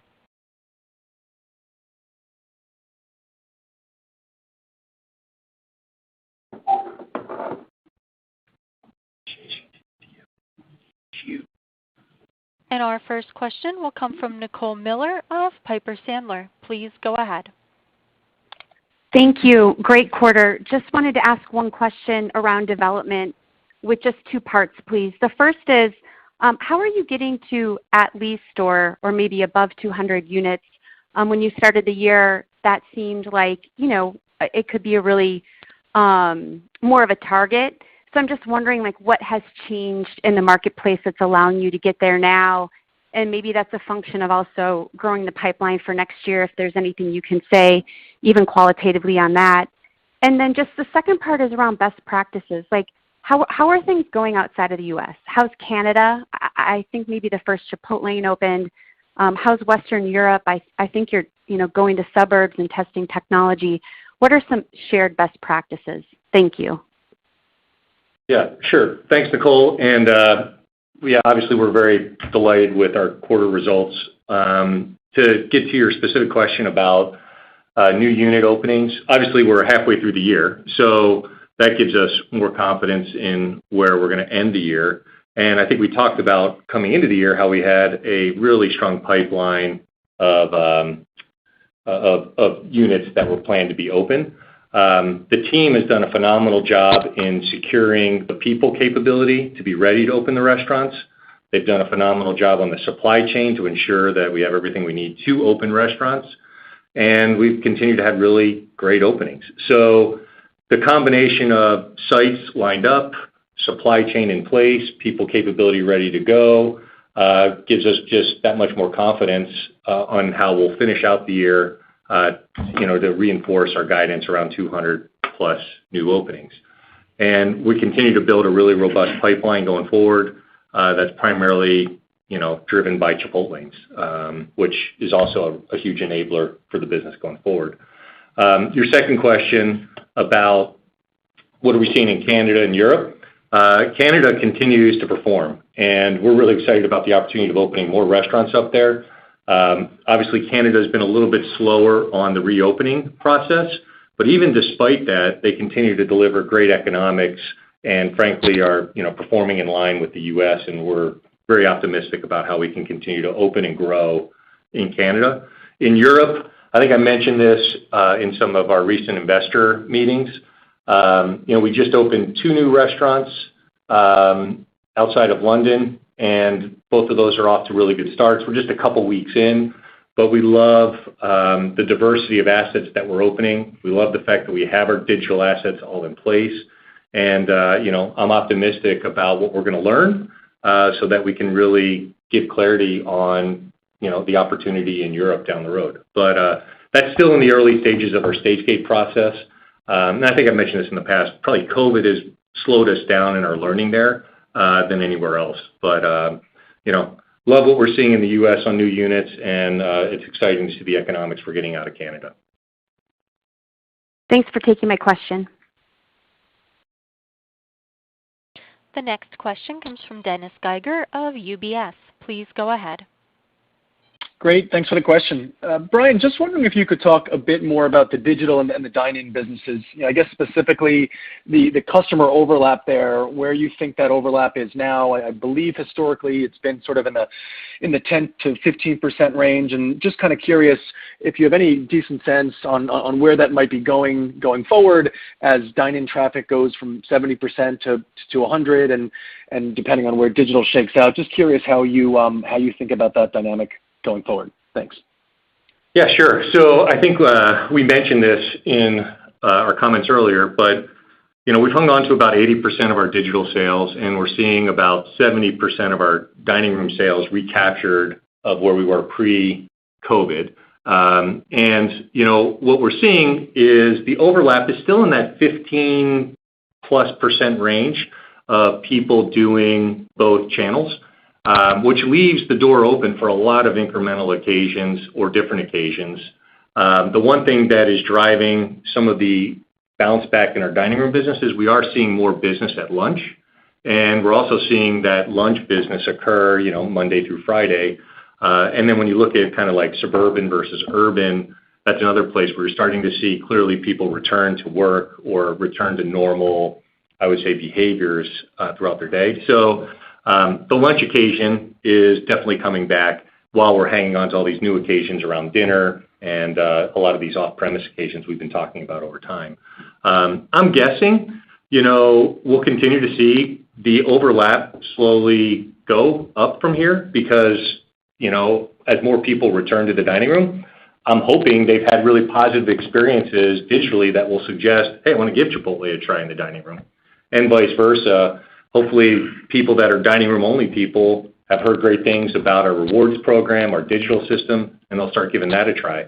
But the thing I love about the two businesses, they serve different occasions, different needs, and I think that proves over the long run, these things are incremental or complementary. It's very helpful. If I could slip just one more in, just curious on the pricing increase, Brian, if you could just comment at all on the customer resistance that you saw there, maybe how that stacked up relative to expectations and what that might mean as you think about the next increase. Thank you very much. Yeah, sure. So obviously, I think we've talked about this before. Chipotle has a tremendous value proposition. We always have known we have some pricing power. It's something we really would prefer to be the last thing we have to use. It made sense for us to take some action specifically in the delivery channel and then most recently across our menu. Consistent with the past, we saw very little resistance to the price increase in any of these channels. So, I would say it went as expected, and, we'll continue to keep an eye on our value proposition going forward. And I would tell you the good news is I think our value proposition remains very strong, so that if we're faced with any headwinds that warrants the need for pricing, I think we can do it with confidence knowing that the brand is really strong and our value proposition is really strong. Great. Thank you. The next question comes from Andrew Charles of Cowen. Please go ahead. Hey, this is actually Brian Beaton on for Andrew. Thanks guys for the question. So just think about long-term margins here. Now that we're kind of essentially back to peak AUVs, as we look ahead, 3 million AUVs and beyond. Just philosophically, what's the right way to think about the restaurant margins you can produce at that level? Just given the efforts you guys have done to close the margin gap for delivery sales. Well, look, I'll start and then Jack, feel free to chime in.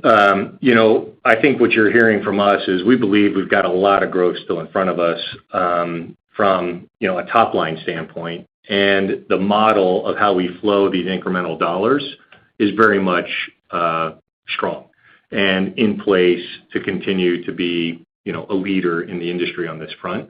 And as I mentioned, we also have pricing power. So you kind of pair those things up, you realize, look, we're going to do all the right things we can on a supply chain front, being as efficient as possible, investing in the things that matter to our customers and our employees.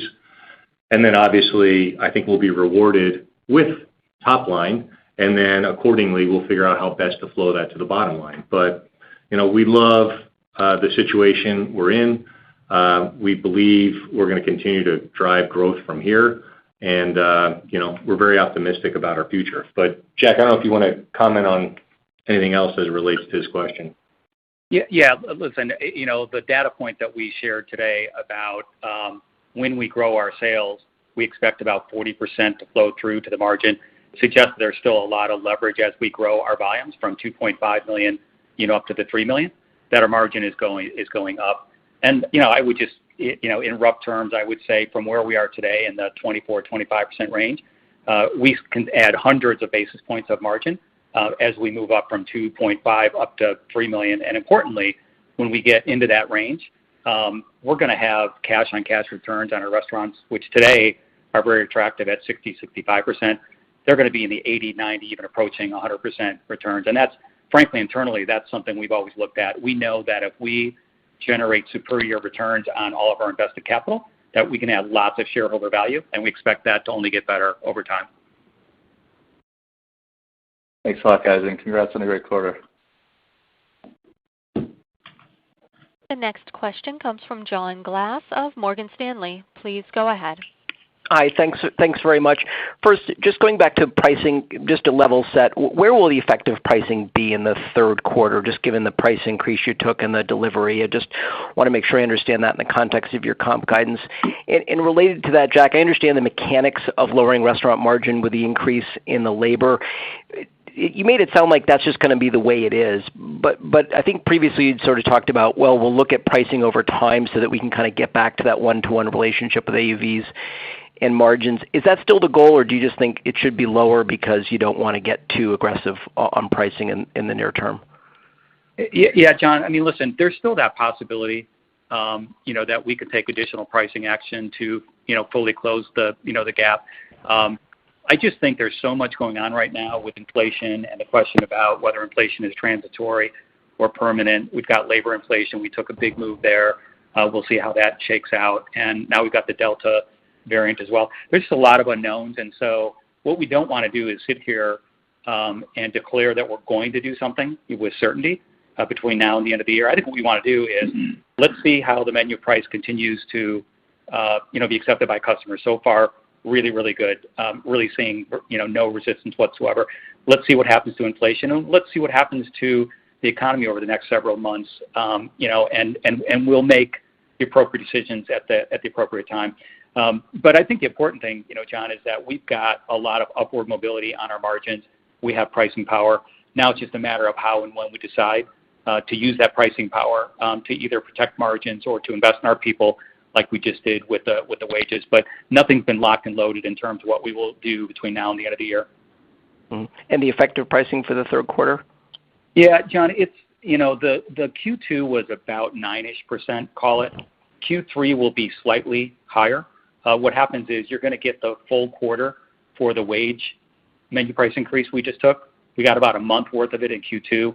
We'll get a full 3 months in the third quarter. But then we're also starting to lap the delivery increase that we started taking in the third quarter of last year. So it'll move from about, call it a 9%-ish increase, or the low 9s, to about 10% in Q3. Thanks. And Brian, just one more on did the increase in wages solve largely the labor issue? Are you fully staffed in restaurants? Are you still needing to employ people even with those higher wages? And can you just talk about maybe the tenure of your employees now? I think in the past you had tenured employees, you had great throughput. Maybe there's been more turnover just during COVID. Are you seeing the same kind of performance out of restaurants and throughput that you would hope for given this comp level? Yeah, so to answer your first question, the employee value proposition that we're bringing forward with the higher wages, the ability to grow into $100,000 opportunity in very short order has worked very well. And I give a lot of credit to our guys in the field with being out there recruiting and retaining our talent. And we're in a really good labor spot relative to, as you look at our historical performances. We're back to where we were in 2019 and frankly a little bit better, which is great to see. And also, the growth in our company is really resonating with our employees. Our general managers know that they have the ability to become field leaders, and our field leaders know they have the ability to become team directors, and folks that are shift managers and kitchen managers know there's going to be lots of general manager jobs available. So that's why I say the whole employee value proposition I think is really resonating, and combine that with the company's purpose. And we've made tremendous progress on what was really a difficult situation that popped up in, call it February and March, with the business just frankly coming back faster than we were able to hire. But now our hiring is caught up. To answer your other part of the question, we still have work to do to get our great throughput model back in place. It's been, well over a year since folks saw lines. And, for some of our employees, it's the first time they're seeing lines. And for customers too, part of the process of getting people to move down the line quickly is they need to know how to order, what they want to order, and getting back to individual meals, as well as, our team members being quick to move them down the line, but doing it in an accurate way. So we still have opportunity on the throughput front, but I think that's just a matter of retraining, building that muscle on our throughput pillars, and I'm confident we're going to capture that opportunity. Our operators are focused on it. Great. Thank you. The next question comes from David Barentino of Baird. Please go ahead. Hi, good afternoon. Brian, I'm curious to know how you're thinking about the appropriate growth rate for the business going forward. If you think longer term, you have great returns on capital in the units, you have plenty of capital to put to work. So just wondering how you're thinking about unit development in particular, and whether you can accelerate over the next few years, and maybe secondarily, whether Chipotle can return to being a 10% type unit growth story at some point in our future. Yeah, look, I think here's the good news, David. I think every year since I've been here, we've been able to accelerate new units. And the good news is our operations are stronger. Our people capability, I think, is stronger. The P&L now is stronger. And I think, you're seeing our ability to open more units get demonstrated, even in a difficult environment, right? We talked about how we plan on opening over 200 units this year.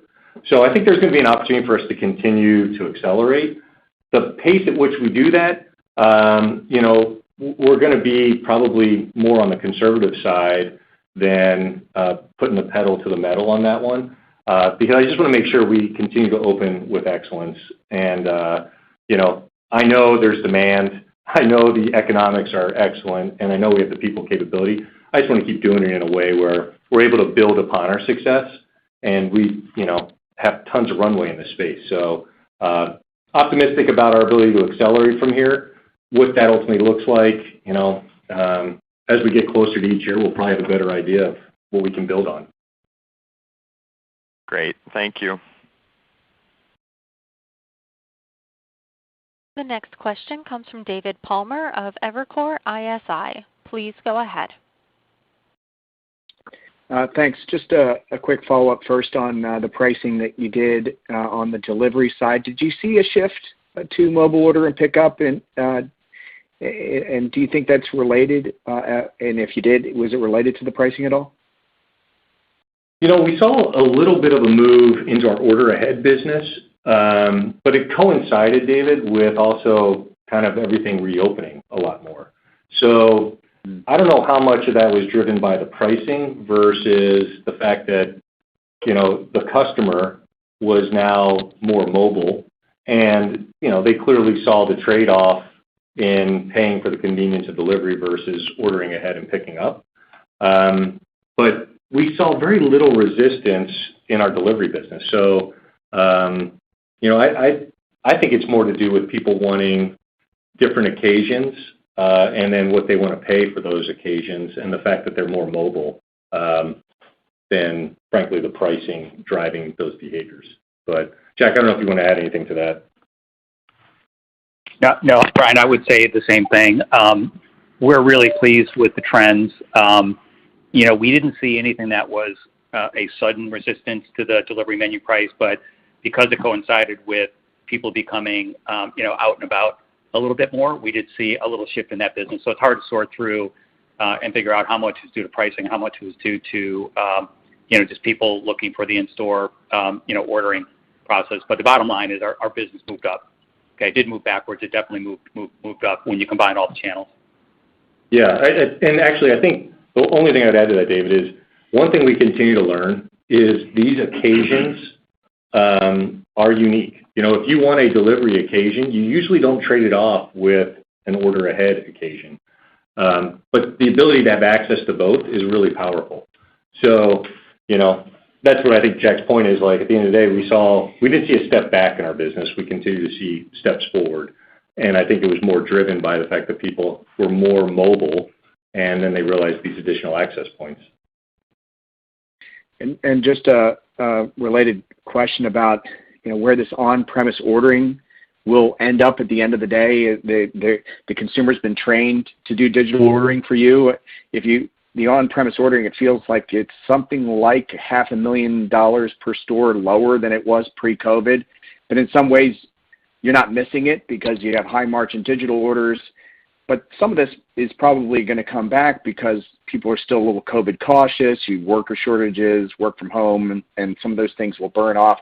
So how do you think about the melt up in that on-premise order business, and how much of it maybe is semi-permanently shifted to digital ordering? Yeah, look, I think, and this is us just reading our consumer data, and granted, we're only a couple weeks really in where things have really been open and all our restaurants have been open. But what's definitely clear is that on-premise occasion is a different occasion. And I think I mentioned this earlier, we only have about 15-17% of people overlapping between the occasions. And when you talk to folks, that in-dining room experience, as much as we've replicated the in-line experience online, it's, there's still something to be said to walking down the line, seeing the food, getting the sights, the sounds, the smells, and getting probably another level of customization that I think is very, engaging to customers, and they want to have that experience. So, I think our dining rooms are going to keep coming back. And I also think it's human nature. You want to eat out. Like, you like a change of scenery. People like to share a meal. And, I've probably been one of the few that keeps saying dining rooms will come back. And I think if we give a great experience, they'll come back disproportionately to Chipotle. Thank you. The next question comes from Chris Carley of RBC Capital Markets. Please go ahead. Hi, good afternoon. Thanks for the question. So how does the continued recovery of the dining room business factor into how you're thinking about the opportunities across different restaurant types or models with respect to your long-term development plans? And maybe related to that, could you also share any learnings so far from the digital-only restaurant you opened last year? Yeah, sure. Look, that's why the focus for us is to build Chipotlanes. It gives you all the access points, right? You can order ahead, pick it up in your car. You can order ahead, come in, grab and go. You can come through the line. And, we're going to be focused on building as many Chipotlanes as possible. As we think about these digital-onlys or Chipotlane-onlys or these alternative formats, they really are, I think about them as like seam restaurants or opportunistic to the trade area to maximize Chipotle sales coming out of a trade area. But the focus area for us is Chipotle. We want all the access modes for our customers. Because at the end of the day, I keep talking about these as different occasions. Arguably, you're almost a different consumer when you decide you want to do digital versus being a dining room customer. So that's what we're after. I think it's what our customers want, and I think it's what maximizes returns for us. Specifically, our digital-only restaurant in the trade area where it made sense to do it is doing really well. But you know what? If the trade area supported putting in a Chipotlane, I'd put a Chipotlane in there. Great. Thank you. Sure. The next question comes from Jared Garber of Goldman Sachs. Please go ahead. Hi, thanks for the question. Somewhat of a follow-up to the last question in your commentary, Brian. I'm just curious how you guys are thinking about sort of the Chipotlane opportunity over the longer term. Obviously, about 80% of the new units this quarter had a Chipotlane versus I think like sort of the traditional guidance of about 70. If we think about that opportunity over the next several years, are there day parts, are there menu innovation items beyond sort of the quesadilla that you're thinking about that can really only be served with Chipotlanes at sort of some sort of critical mass that we should be thinking about over the longer term? Yeah, look, I definitely think as you get more penetration of the Chipotlane asset, it gives us another opportunity for our operating platform, And the thing I love is we've got a multi-billion-dollar digital business that over time is going to have more access, right? So, of course, we're going to figure out how to maximize that, whether that's day parts, whether that's menu. So as we get more penetration on these access points for our digital business that give customers less friction and more convenience, we'll figure out how our operators can best serve it. But the thing I love is the quesadilla has demonstrated we can run innovation off of our digital business without impacting our dining room business. And I think we are also going to be able to run innovation on our dining room business without impacting our digital business. And our operators have done a great job of using great culinary, the single kitchen back there to then service two businesses, whether it's our digital make line business or our frontline business. So that's how I would think about it. Thanks. And then are there any operational changes you're thinking about as you fully recapture? I know you're at about 70% of in-restaurant dining today. Obviously, as that continues to increase, if we were to assume that your digital business remains, really robust, and that's additive business when things sort of fully normalize, you talked about some tech investments that you're making.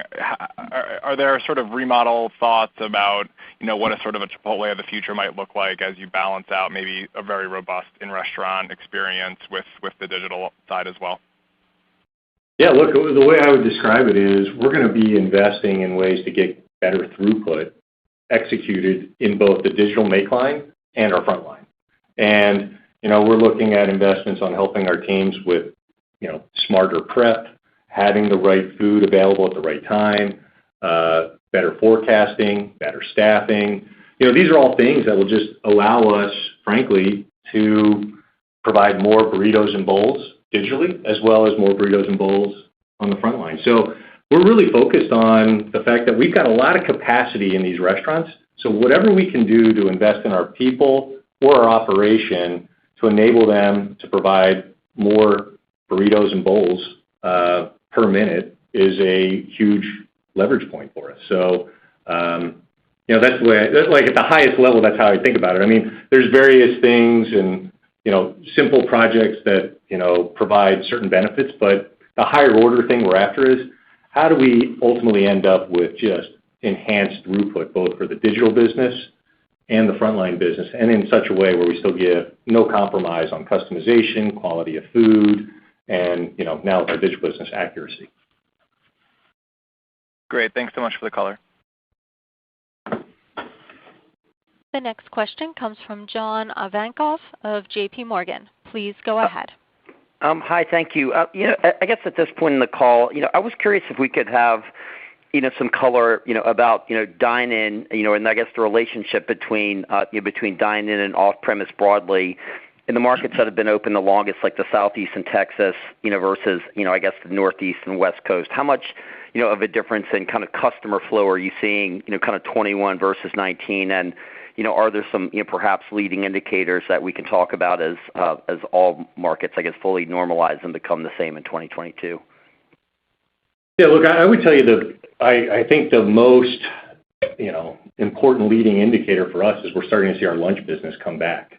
And what's great about that lunch business is it's usually an individual that, frankly, we hadn't seen in a while, And while that's occurring, we still have these, what I would call the group occasions, that back in 2019, Chipotle didn't participate in to the level that we're participating in. We had started our journey of getting into these group occasions and these off-premise occasions, but, COVID really accelerated that. So what I would tell you is probably the best piece of news that I've seen in our data is to see that our lunch business is coming back, because as soon as people are given the opportunity to go back to their behaviors of, going to their office, dropping their kids off at school, activities, whatever it may be, they're back to wanting to eat out lunch. And that's an on-premise occasion that we have seen a nice uptick of late. Thank you. The next question comes from Nick Setyan of Wedbush Securities. Please go ahead. Thanks. I wanted to go back to, the longer-term commentary on margins again. I think you said, 40% flow through. If I take every 100K from 2.5 million, I think that implies about 50 bits of margin, uptick per 100K or so. I guess, is that separate from any future price increases?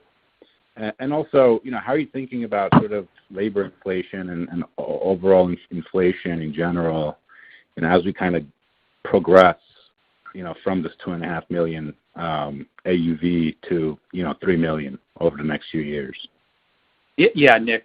Listen, that 40% flow through is something that will happen if we don't have anything out of the ordinary happening with inflation, meaning if inflation just settles into a normal cadence and we use some of our pricing power to offset that, we'll have the ability to flow that 40% through.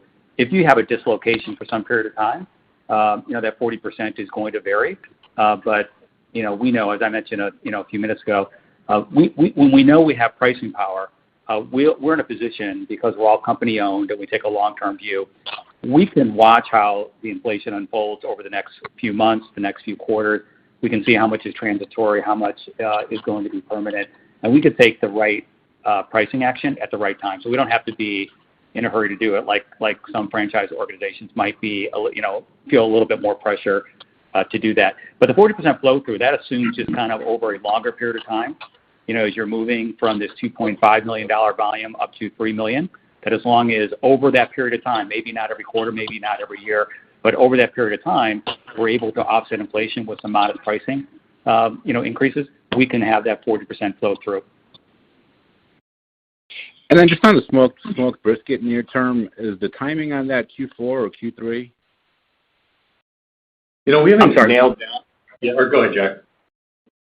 Yeah, if that was timing on a menu price increase, yeah, we haven't made a decision. No. Jack, he was asking about brisket. Oh, okay. Go ahead, Brian. That's yours. Well, I do love the brisket. Thank you, Jack. The answer is it's been validated in our stage gate process. We've not, nailed down exactly when we'll do it. But it's always nice to have it ready to go. And we'll look at the marketplace and we'll figure out the best time to do it. Thank you very much. The next question comes from Peter Saleh of BTIG. Please go ahead. Great, thanks. Brian, just wanted to come back to that conversation on the brisket for a second. I know you're not disclosing an exact time of launch, but can you talk maybe a little bit about how you'll position it in the menu? Is something else coming off to make room for the brisket, or is this going to be purely incremental on the menu? Yeah, so right now our plan is it'll be a seasonal item, and that's the way we tested it and validated it. It's a nice incremental occasion, is what we've seen. And, I look forward to everybody getting the opportunity to try it because it's also delicious. Great, thanks. And just on the cash balance, I know you guys had indicated about $1.2 billion of cash and investments. But I think, Brian, you also indicated you'll be a little bit more prudent maybe in development going forward, making sure that you're building the right units. So what's the right amount of cash to hold here? I know you guys announced a little bit more on share repo, but any thoughts around, maybe returning more of that capital to shareholders through a special dividend or an ongoing dividend, anything of that sort? Yeah, well, first of all, I don't want you to misconstrue my comments on new units. Our plan is to continue to, demonstrate that we have the ability to add more units. We've done it every year. Every year we've accelerated, and I think we're going to still be able to do that. And the good news is we have the cash to do it. And we also know, there's no better investment with our cash than to build more Chipotles. So that's always going to be the first priority. And then obviously I think Jack talked about in his remarks earlier our share buyback program. That's going to continue to be a part of the puzzle, but there's no plans for a dividend. Jack, I don't know if you wanted to add anything. No, listen, I would agree with that. The only thing I would add, is that we've taken, during COVID and, as we now look at the Delta variant and there's some uncertainty with that, we've been even more conservative than normal with our balance sheet. But what I think you can expect to see is as things stabilize, as they become more predictable, we'll be able to return even more value to shareholders through buybacks. But, we also have the revolver as well, which gives us a little bit of breathing room. But, last year when the pandemic started, it became pretty clear that these were very different times and we needed to make sure that we had enough assets or enough cash in the balance sheet so we can invest in our people, invest in technology, continue to open up our restaurants, and not give up on any of our long-term strategies. And so we're still retaining a bit of a conservatism with managing our balance sheet. But again, as things become more certain, you can expect to see more buybacks in the future. And again, it'll be opportunistic. We'll take advantage when the price moves down, just like we did during this quarter. Thank you very much. Our next question comes from Jon Tower of Wells Fargo. Please go ahead. Great. Thanks for taking my question. A lot of them have been answered already, but I guess I'll circle back on the loyalty platform. The 23 million members that you have today, can you talk about maybe how much that represents of the total customer base today? And then can you quantify how the rewards member uses the brand versus a non-rewards member with respect to frequency, the spend, the mobile ordering platform versus perhaps just picking up at the store or using delivery? And can you maybe even tell us how much that percentage, how much a loyalty membership represents as a percentage of total sales? So let me, a few different questions there. First of all, the rewards program probably represents about 25% of, our customers, roughly, is the way to think about it. And, the thing that's great about our rewards customers are they have a higher ticket, they have higher frequency, because usually they're more skewed towards digital, which is consistent with what we see in our digital business. And I do believe as we continue to enhance things like our rewards program, where now, you can redeem your points for, lower denominations and get, like chips and guac or a T-shirt or whatever. That's just going to dial up engagement for people. We didn't change the reward necessary to achieve a burrito, but we did enhance opportunities to engage with the brand at different levels. So I think that's going to be enticing for more people to join the rewards program, and those that are in, it'll continue, I think, to incentivize their behavior accordingly. I think I covered all of them. Was that all your questions? Yeah, I think you nailed it. So thank you. I appreciate it. All right, great. This concludes our question and answer session. I would like to turn the conference back over to Brian Niccol, Chairman and CEO, for any closing remarks. Okay, yeah, thank you. And thanks for everybody for joining us. Obviously, I'd be remiss if I didn't repeat what I said earlier, which is a huge thank you to everybody in our organization, all of our operational leaders and folks in our restaurants. I think they have really demonstrated the power of great people, great leaders, great culture drives great results. And, this quarter is truly a reflection of that, without a doubt. The other thing I want to touch on is, obviously, we're very optimistic about Chipotle's long-term growth plans. I think we have the ability to grow units, grow average unit volumes, grow margins, frankly, grow everything you want to grow, and then at the same time, grow our organization so people have the opportunity to grow with this company and participate in all this wonderful growth. And that's really what I think is driving the strong employee value proposition that's resulting in us being able to staff our restaurants at an effective rate right now. So very proud of this organization, very proud of our results, and also very optimistic about the future. So thank you for joining us, and we're going to get back to cultivating a better world. All right, thanks, everybody. The conference is now concluded. Thank you for attending today's presentation, and you may now disconnect. Oh, thank you. You're so polite. That was fun. Surprised there's not as many people in here as the last earnings call we did. Although the last earnings call we did was BlackBerry, so I guess that makes sense. Kind of a more of a hype stock, I guess. But appreciate everyone who hung out during that. Now we should get the Netflix stock earnings call coming up. But we will see. 15K in Apple September 160 calls. Why didn't you just buy 15K of shares? Why did you have to buy options? You could have bought like 1,000 in options and 14K in shares. You can do whatever you want, bro. It's not my money. You do whatever you want. I just don't know why you'd put that much on options. That's insane.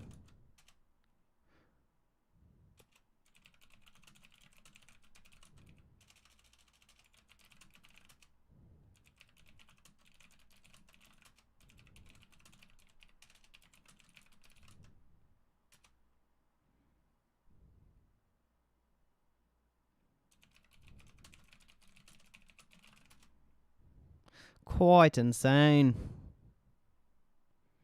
YOLO? Nah, that's not how you build wealth, bro. You want to get out of the rat race, you fucking buy shares and build wealth. Don't YOLO your money away.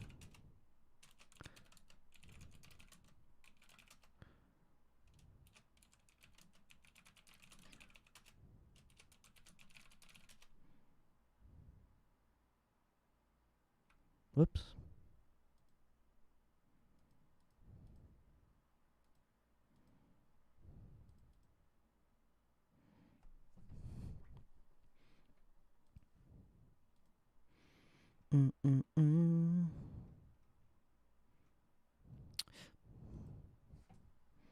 So, I mean, good luck, bro. That's all I can say.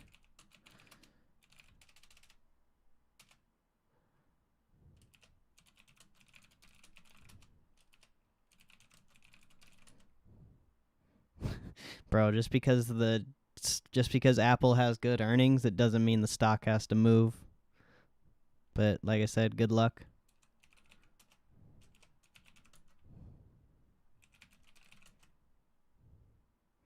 It's obvious you're new to this. But yeah, all I can say is good luck.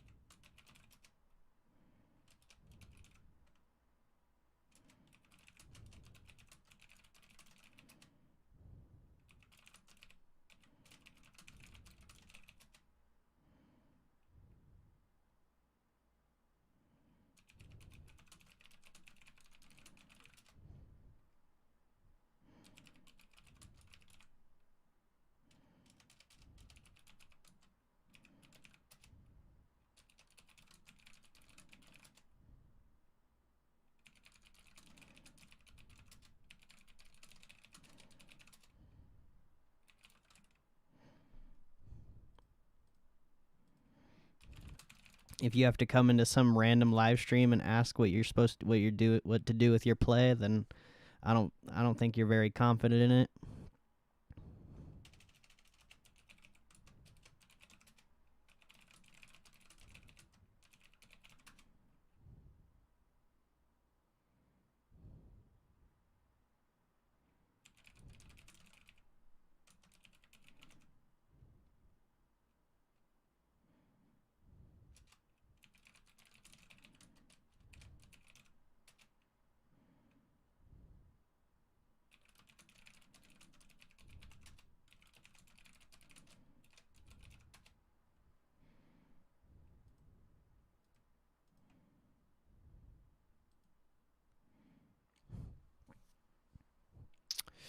All right. The Netflix earnings call should be in like 20 minutes. Hopefully. Or else I just changed the title for no reason. We'll see.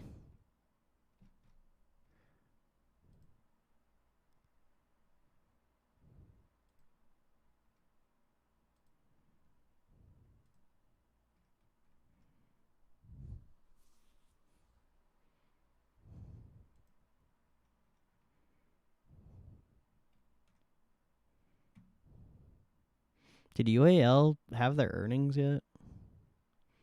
I don't even know. Must have.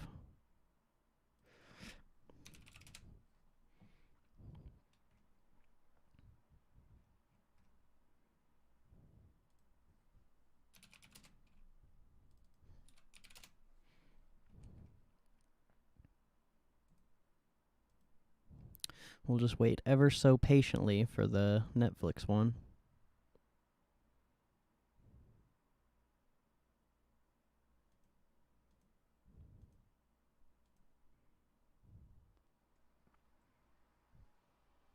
Hopefully I didn't just change the title for no reason.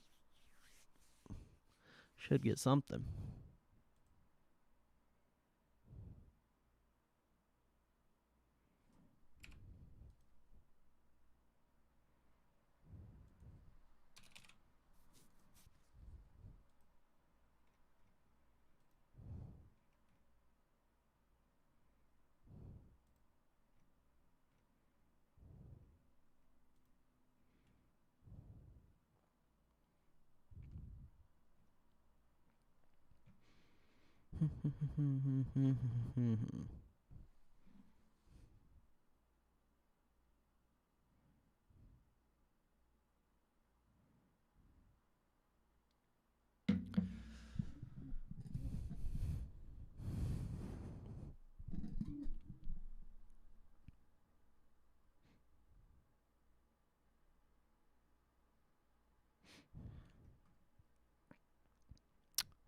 I believe Future's open here in 20 minutes as well.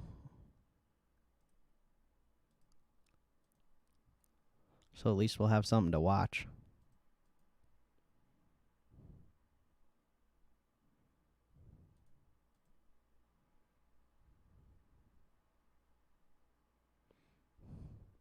Still streaming. Yeah, we're just chilling. Just got done watching the Chipotle earnings call. Now just waiting for the Netflix one. I mean, I wasn't even here for the Chipotle one. I was out. But still. Want to see who we can attract with these calls. So far it's been nothing but people talking smack and telling me to buy certain options and shit. So far it's kind of a fail. And then some dude asking me what I should do with his Apple calls and then telling me it's going to be worth $50K. So I don't know, bro. There's a reason why sometimes I don't like streaming. Cashed out the Doge. Ooh, let's go. That's lit. That's lit. Dogeman. There's no bringing you down. I said Dogeman.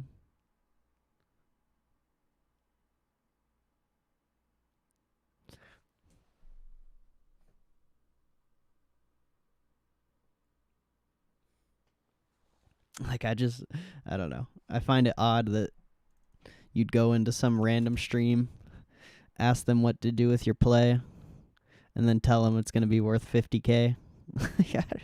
I don't know, bro. I don't know. People are wild. I mean, hopefully it hits for him, but you know, we'll see. I've seen more earnings plays not hit than I have seen hit. The YouTube drama. I feel like my channel's the wrong place for that. There's like no drama in my channel. Just people come in here and say some weird shit.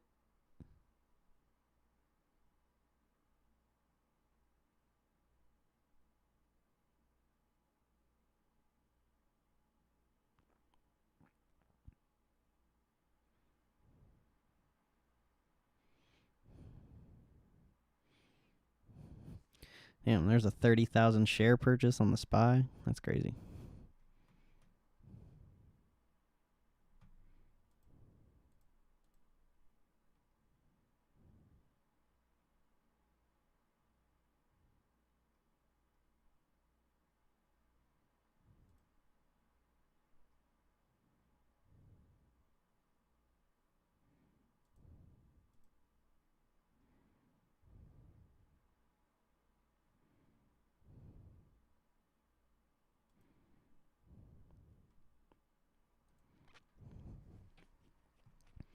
Wonder if we're even going to get this earnings call.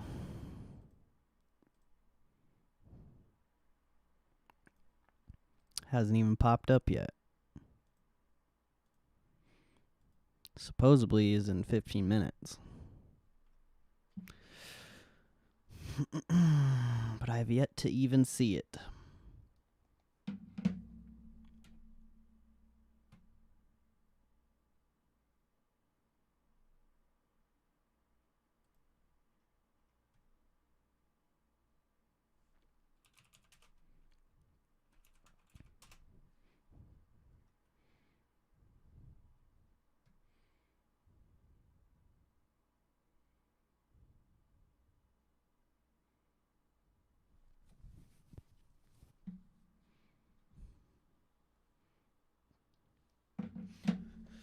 Ugh.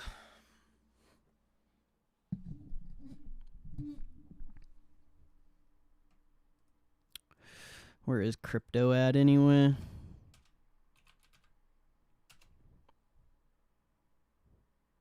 Yeah, Ethereum didn't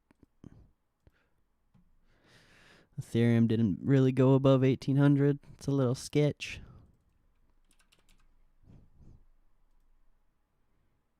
Yep, this might be the drop from this level. We might see that 1500 on Ethereum. And I don't even know what the level on Bitcoin is. I never even looked at it. Oh, wow. There's no way. 20K? I would say probably like 25, 24 for Bitcoin. I don't know. Looking sketch, though.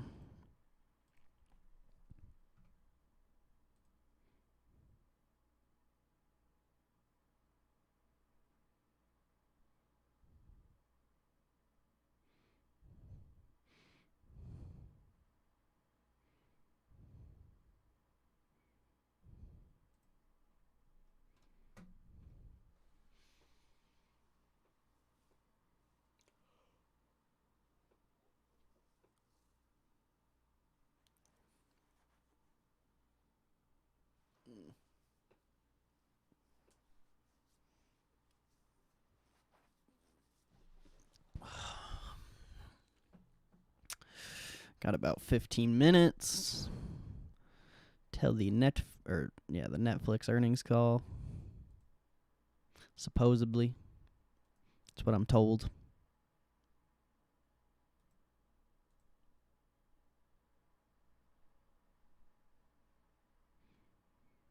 There's nobody even in here. So we'll see how this one goes. Could be just wasting my time.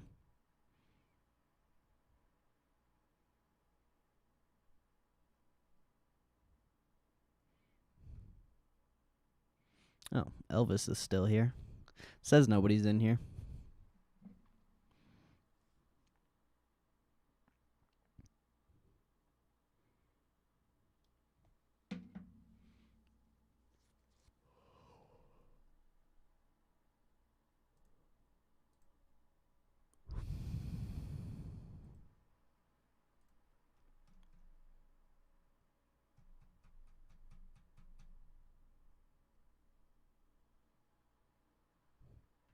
Still in the building.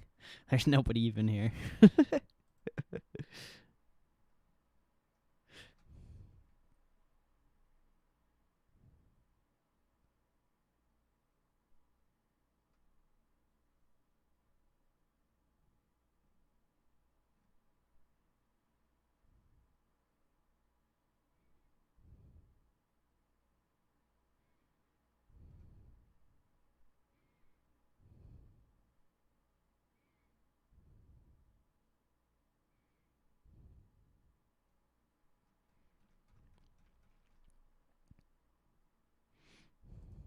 I don't even know if the Netflix earnings call will be worth streaming, honestly.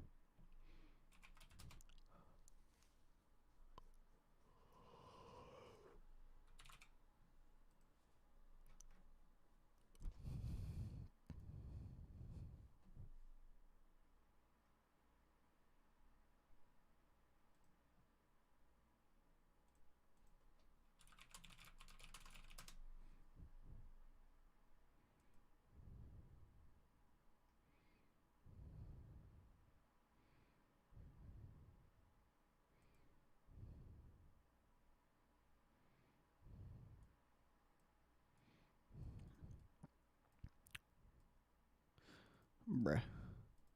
Come on. Let me highlight this. Thank you. UAL's earnings call's not until the morning. So it seems.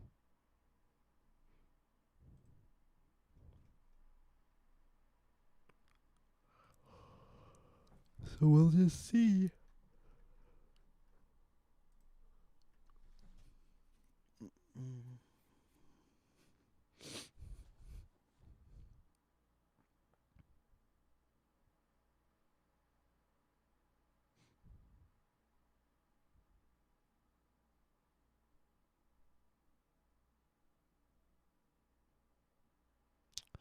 Got about 10 minutes.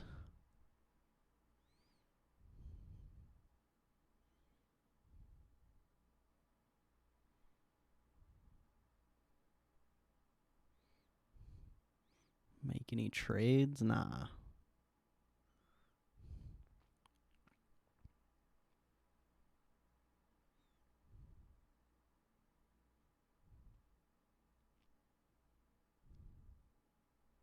I haven't made a trade in so long, bro.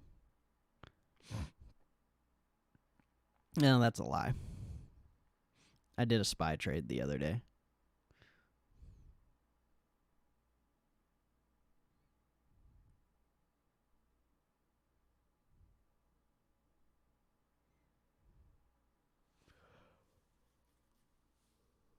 But no.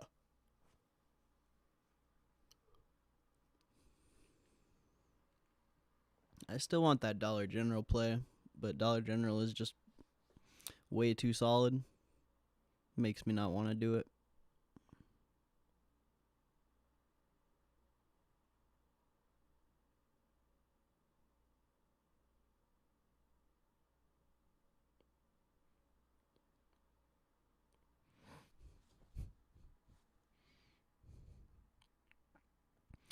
Got a DoorDash tonight. I do that every day, bro. I don't even have to. I just do it because why not? What else am I going to do?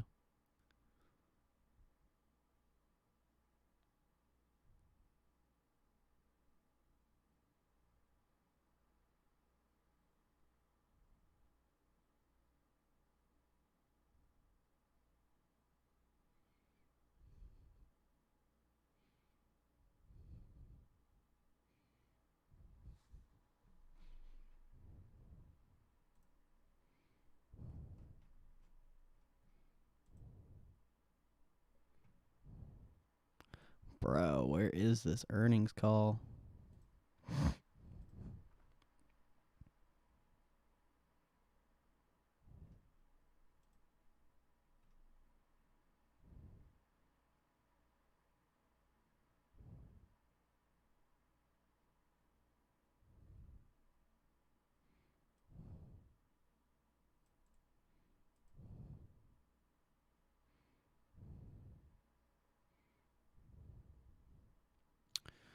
Wish I didn't have to work. I don't know. I'd be bored if I didn't work. So I don't know if I can agree with that one. Working's good.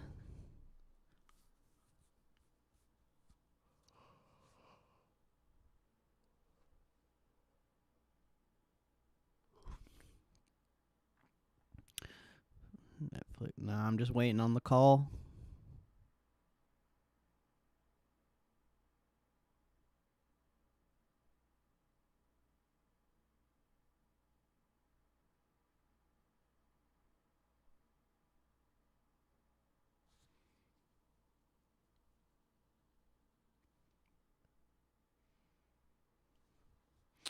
ever so patiently on the call. Should be coming up. And then we'll see if anyone joins. And if nobody joins, I'll probably just end the stream. Because I don't know. It's kind of just an experiment to see how many people are interested in these earnings calls. Because when we did the BlackBerry one, there was like 80 people in here or something crazy like that.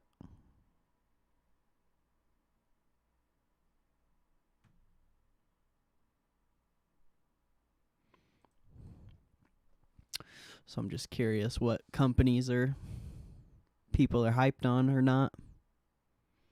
Chipotle was kind of a dud. We had like 10 people in here at one point, which is pretty good. But it wasn't no 80 people for the whole freaking thing.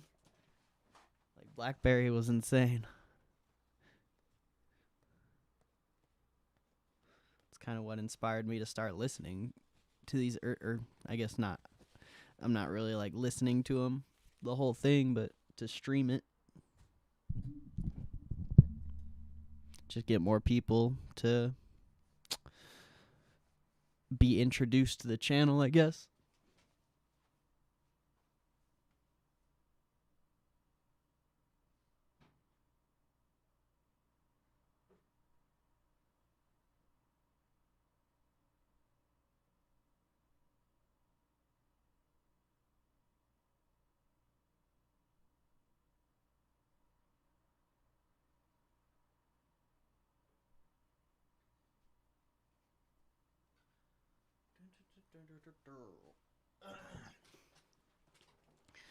Got about 5 minutes.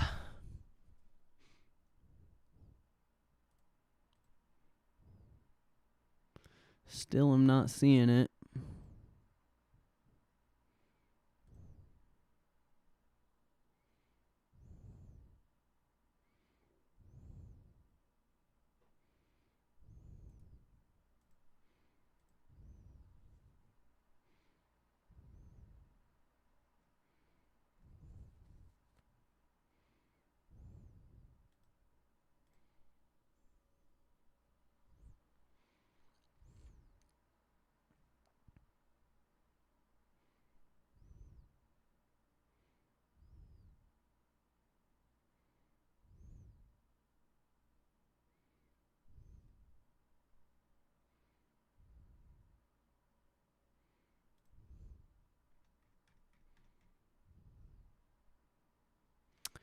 So much patience involved.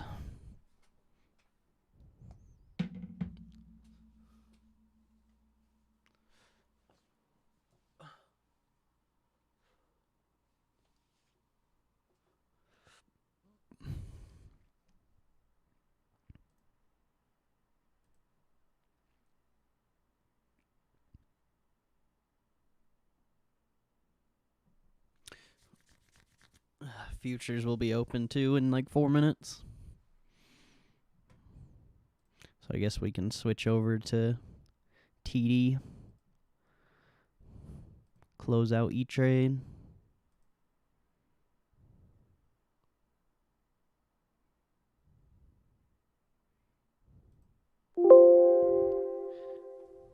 Reddit people will flock. Nah. I'm good on that. Doesn't really work. I've tried it.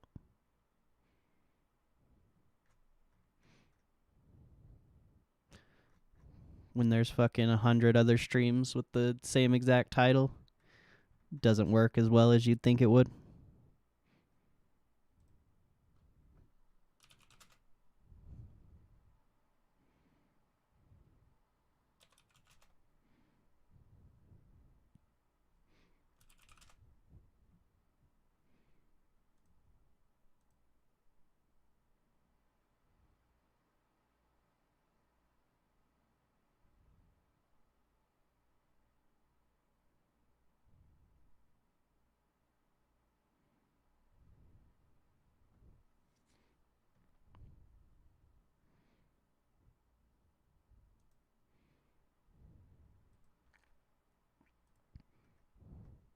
I'd have to make a fancy thumbnail and shit. try to give away. I mean, kind of. There's never enough people in here for a giveaway.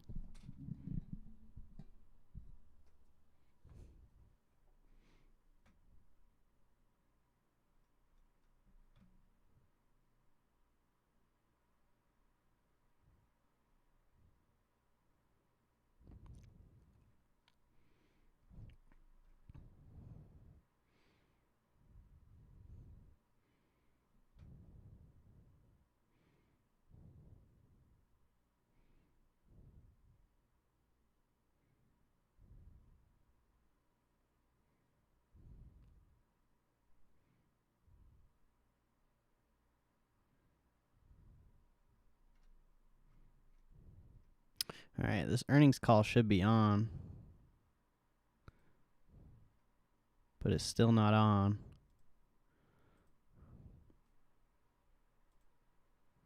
What is this?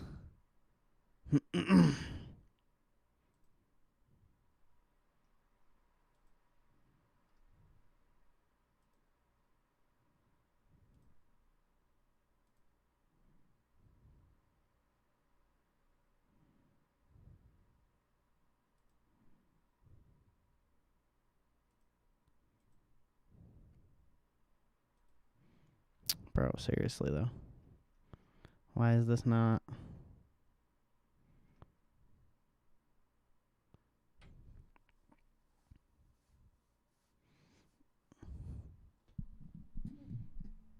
I already know the Netflix report. I'm trying to find the earnings call, bro.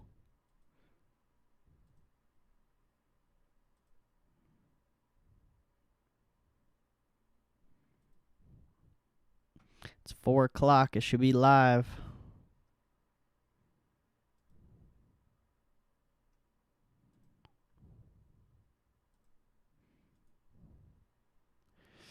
Damn you, Netflix.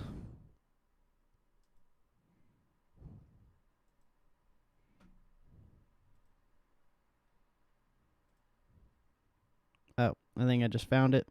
Maybe.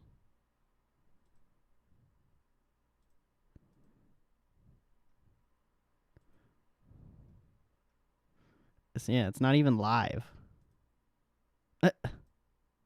It's a pre-recorded video. Good afternoon and welcome to the Netflix Q2 2021 earnings.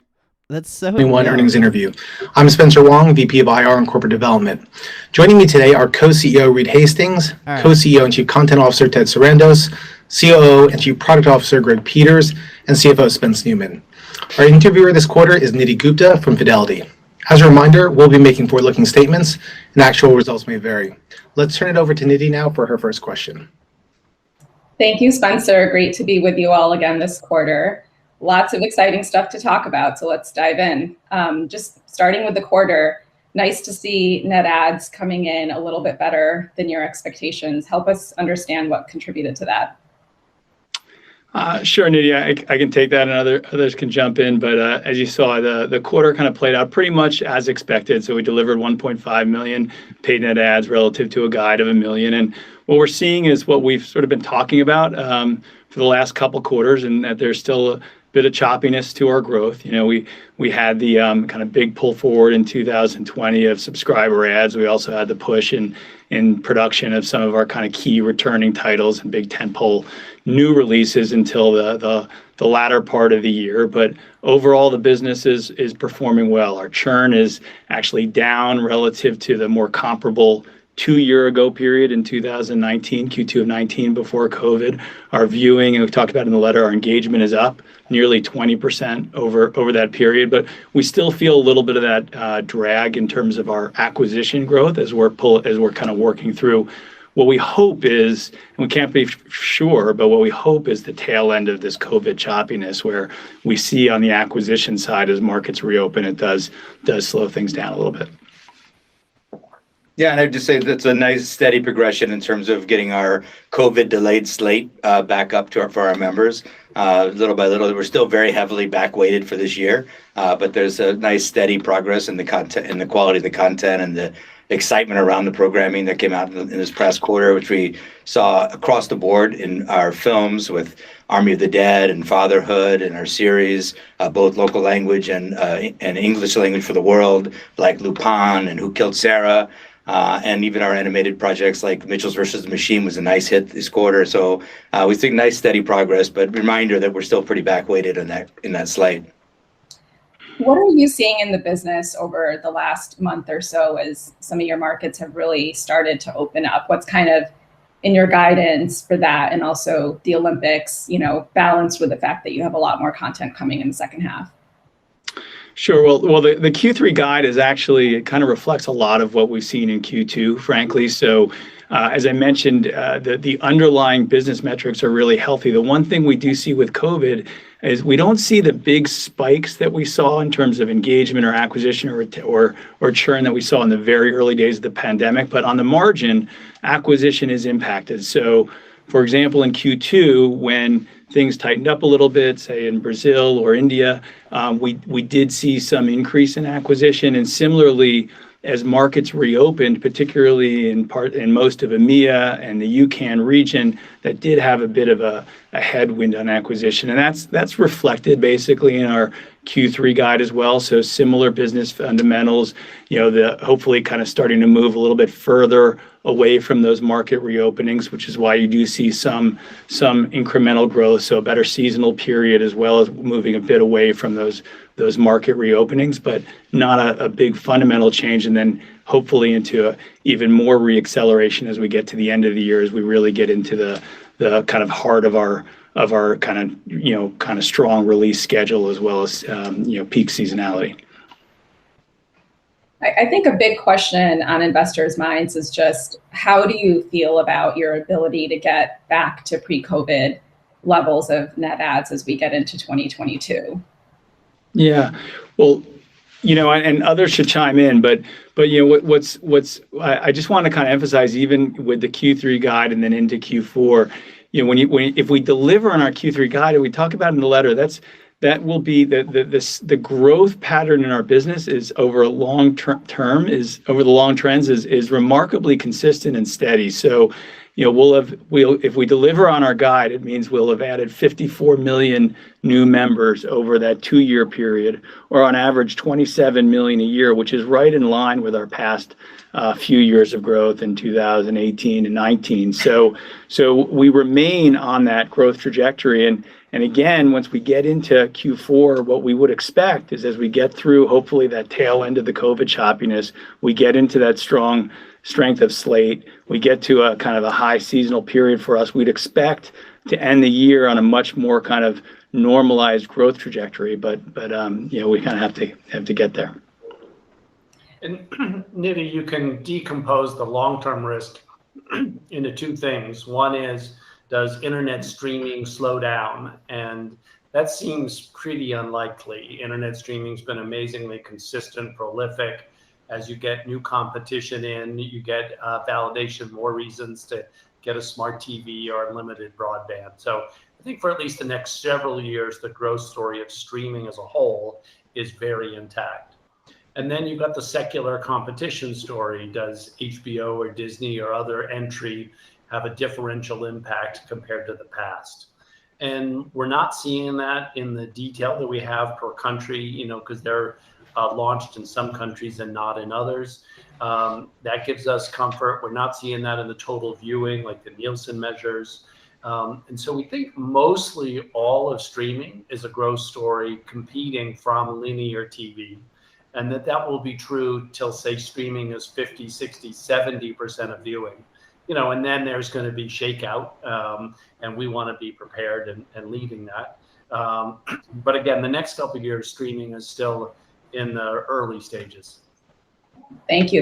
That's super helpful, Reed. That actually answered my next question. So maybe just shifting gears to your longer term outlook. There's been some focus in the market recently on additional sources of revenue that you might have in the future. But Before we get to that, help us understand what makes Netflix's core business a great investment for shareholders over the next 5+ years. What's kind of the growth, the free cash flow, capital return algorithm that gets you excited that you think we should be focused on?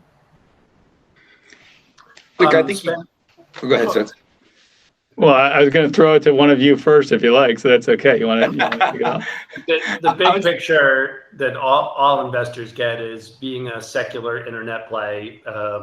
And as much as Amazon was strong in 2005 and 2008, all of us collectively underestimated the impact of what the internet could do.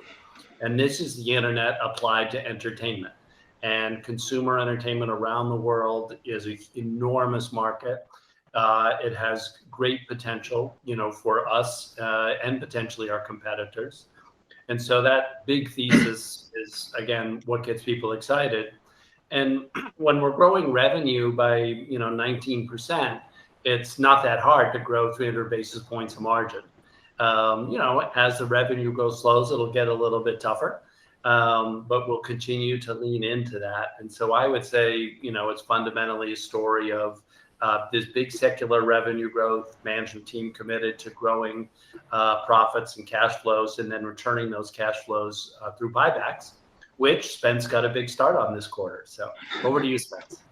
Yeah, no, you hit on all the key points. I would just add that it's still early days in pretty much every market around the world. I mean, if you go overall, and as you know, we're roughly 20% penetrated in broadband homes, and we talked on the last call about there's 800 to 900 million either broadband or pay TV households around the world outside of China. And as we continue to improve our service and the accessibility of our service, we don't see why we can't be in all or most of those homes over time if we're doing our job. And then if you look at the range from an APAC region where we're only roughly 10% penetrated, so clearly early days, to our arguably, I guess, more tenured markets, at least like in UCAN, where even there with some of the metrics we put in the earnings letter, streaming, and Reed alluded to this, is only about 26% according to Nielsen of viewing consumption. So the 60% plus is still linear consumption. And then within streaming, we're only that 7% share of total TV. So we're only 7% of that 26%. So there's big tailwinds there in terms of that overall trend from linear to streaming entertainment. And then that plays out in the financials. So again, our profit margins over the last 5 years have grown 5x. Our absolute profit dollars have grown 20x as the business has scaled from about 100 million to 2 billion of operating income per quarter over the past 5 years. And so that will continue to scale, we think, in a healthy way because the nature of our business scales well. It's creating content from anywhere to everywhere in this very large addressable market with these big profit pools. So we think we have a long runway of growth, profitability, and return of value to shareholders. And I think if you think about how slow the business fundamentally changes and how quickly streaming has changed the entire marketplace in terms of the way consumers watch. You go back to about only 8 to 10 years ago, and no one was looking to the internet or to streaming for the highest quality content. And today, the most watched, the most talked about, the most award-winning television is all coming out on streaming services. And to Spencer's point, you've got this enormous addressable audience. We're only in a fraction of them, and we're only getting a small percentage of their total viewing. So it's still an enormous prize, and we're still in the best position to run after it as we've kind of expanded what Netflix is to members, which is not just a show you might like, but it's the shows you like. It's the films you love. Yeah, Thanks, Vinny, for letting us pitch the stock. Great to give you a platform. No, I mean, you make a good point. You've created a consumer product with global appeal. And as you said, if you do your job, there's no reason you shouldn't be in every internet household over time. At the same time, not all subs are created equal. And I think there's a lot of debate in the market as to how long can you continue to grow revenue double digit without some of these lower ARPU markets, really starting to kick in terms of kind of meaningful revenue contribution. And even this quarter, 2/3 of your net adds came from the Asia Pac region. So can you shed a little bit of light on that debate? Greg, do you want to take it a little bit too in terms of just some of the growth in those regions and our pricing? Yeah, and I would say we're working hard to think about how do we find this wide range of price points that speaks to a feature set and consumer needs in more affluent markets, and we're really trying to find ways to add more value there, while we are also thinking about the sort of populations that you're talking about and making sure that we're increasing the accessibility of the service and really, the ability to participate in and derive joy from the stories that we're telling to, in more and more parts of the world's population that don't have as much means to pay. And of course, the trick there is to find, the right feature set offerings that allow us to sort of broaden that range without cannibalizing, the other layers. And we really take this, sort of iterative approach where we try different, solutions to that sort of puzzle and then measure them based on what's the net revenue that we're seeing. And so, very much what we're trying to do is, as we bring in lower price plan offerings, that sort of decrease average revenue per member, we're also thinking about that from the calculus of expanding the funnel in a way that delivers total net positive revenue. And we're definitely seeing that. And the mobile plan launches that we did in 78 countries this quarter are an example of us trying to make incremental progress against that puzzle and broaden that reach. That's very helpful. How is competition, particularly as the competition consolidates, affecting just your thinking on longer term pricing power around the world? I think, ultimately, we are competing already with, tons of forms of places that consumers can spend their hard-earned money on entertainment. And mostly what we're looking at is, in the specific calculus of how do we deliver more value? How do we provide a wider range of incredible stories at high quality and a diversity of content that appeals to those consumers and appeals to more and more consumers around the world? And if we do a good job there, then ultimately we have the ability to go back and occasionally ask some of those members to pay a little bit more to keep that virtuous cycle going. And so I would say on the demand side, maybe I'll let Ted speak to the supply side, if you will, in a second. But on the demand side, really, it's just that sort of very narrow focus on, are we doing a good job at adding value and continuing to deliver more to our members? Yeah, and I think in general, the dynamics of consolidation is, you see it across all these companies basically had consolidated themselves into bundles on cable for years. And I do think all the access to these are all the same players we've been competing with from the beginning, just through different channels. So I think in general, that doesn't change in terms of what the offering is. And in terms of access to that offering, Netflix, because of the size of our distribution platform and our ability to connect creators with a big audience, it's always been a big help in terms of lowering content to our platform. And Nidhi, certainly Disney buying Fox helps Disney become more of a general entertainment service rather than just a kids and family. Time Warner Discovery, if that goes through, that helps some, but it's not as significant, I would say, as Disney Fox. And then for the remaining three, how they combine or don't combine or cooperate, it's unclear. But again, day to day, we just focus on the content choosing and conversation. How do we improve the service for our members? And like Greg said, there's so much competition from, Instagram and TikTok and sports and the Olympics and everything else, that back to the Nielsen data for the US, there's plenty of room to grow, without taking it away from the other streamers. And I would look at all of these. When do those consolidations, when are they 1 and 1 equals 3 or 1 and 1 equals 4 versus what most of them tend to be, which is 1 and 1 equals 2? Yeah, no, that makes a lot of sense. Switching gears to you, Spence, the last couple of quarters have shown us just how much profit potential is in this business. Going back to traditional TV networks, the most profitable networks did, 40% plus EBIT margins at peak, and they didn't have the, scale and direct to consumer business model that you have. So what are kind of the puts and takes as you look at your long-term margin potential against that 40% plus history that we've seen? Well, Nidhi, I'm definitely not going to provide long-term guidance relative to the 40%. So, while I appreciate it, but it's nice to know that those comparables are out there, or those benchmarks are out there to have that ambition.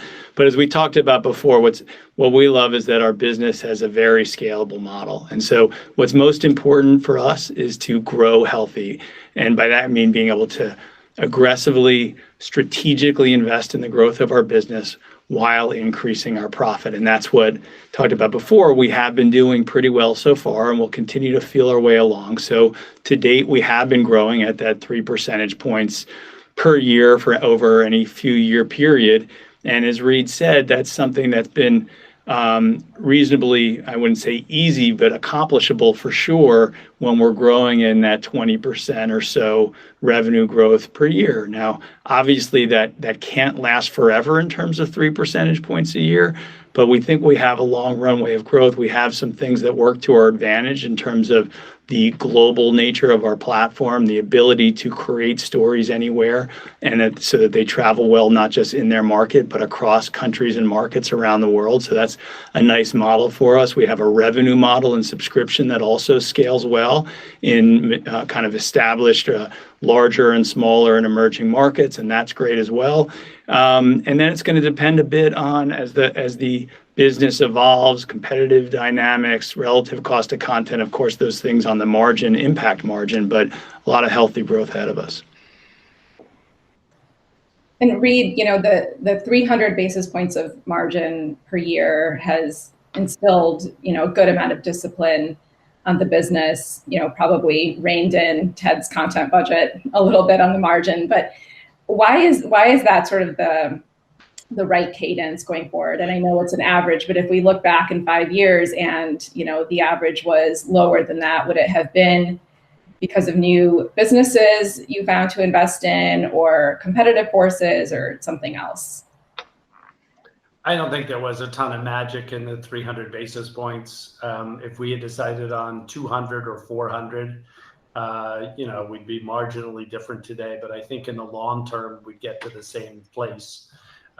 So, it's a guess that sets up a framework for how we think about the allocation into faster growth that Ted and Greg have been driving, and providing, a profit stream for our investors. So we're comfortable on that balance. And the big prize is keeping the revenue growth at 20%. So, most of our time is like, okay, how do we get the revenue growth going? How do we, have the content you just can't ignore, everybody's talking about, and that's what fuels those big surges. And the more we do, the more we're learning. So we're making a ton of progress, show by show, film by film, of how to really push the consumer satisfaction. So that's very promising. That's work that you'll see showing up next year and beyond. Great. Reed, maybe just staying on you for a minute. On the last earnings call, you talked about, video streaming being sort of the main profit pool, and over time, potentially smaller supporting profit pools. Over the last few months, you've made some key hires in gaming and podcasting. You've launched an online store. I believe you've expanded your deal with Shonda Rhimes to include live entertainment. Can you just talk us through which of these sort of adjacent business areas actually has the potential to be a meaningful profit pool in the future? Well, I would say none of them. That is, that they're not designed to be, but I'll draw to a distinction. There's things that our consumers love in our service. So Shonda Rhimes' future work, we're very confident of. Video gaming, we're pushing on that, and that'll be part of our service. So unscripted, all those things. So think of that as making the core service better. So lots of investment, but not a separate profit pool. It's enhancing, the big service that we have.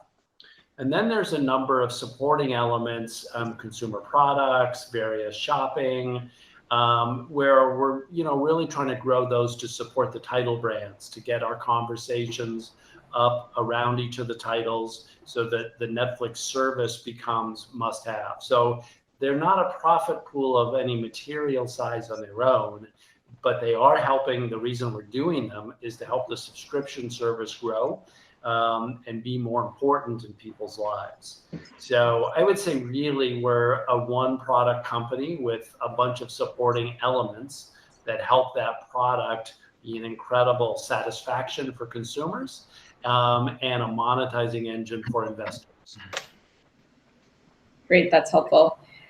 Just to follow up on gaming, Greg, I'll take it to you. Very exciting to see a key hire in gaming last week. There was some more detail in the shareholder letter as well, but just, bigger picture, how will you achieve the things that matter most to gamers?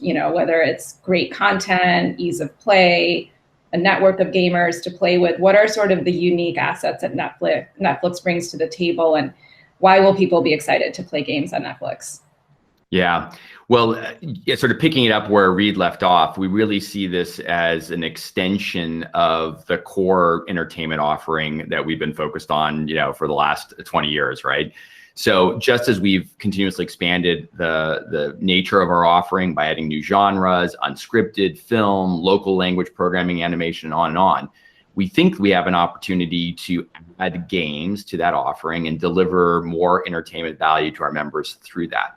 And similar to what you've seen in that trajectory when we've added a new genre, that's what we expect will happen with games. So this is going to be, it's a multi-year effort. We're going to start relatively small. We'll learn, we'll grow, we'll refocus our investment based on what we see as working, and we'll just continuously improve based on what our members are telling us is working. But I'm really excited about a bunch of different ways that I think that we can provide an offering here, that is differentiated from what's out there already. And the first of those is really about the IP that we create. We are in the business of making these amazing worlds and great storylines and incredible characters. And we know the fans of those stories want to go deeper. They want to engage further. They actually want to direct a little bit where their energy goes. And what's great about interactive is, first of all, you can provide, universes that just provide really, significant amount of time that people can engage in and explore. They can also provide a little bit of intentionality. Where do they want to explore? What characters? What parts of the world? What parts of the timeline? So there's just a lot of exciting things that I think we can do in that space. We also feel that our subscription model yields some opportunities to focus on a set of game experiences that are currently underserved by that sort of dominant monetization models in games. We don't have to think about ads.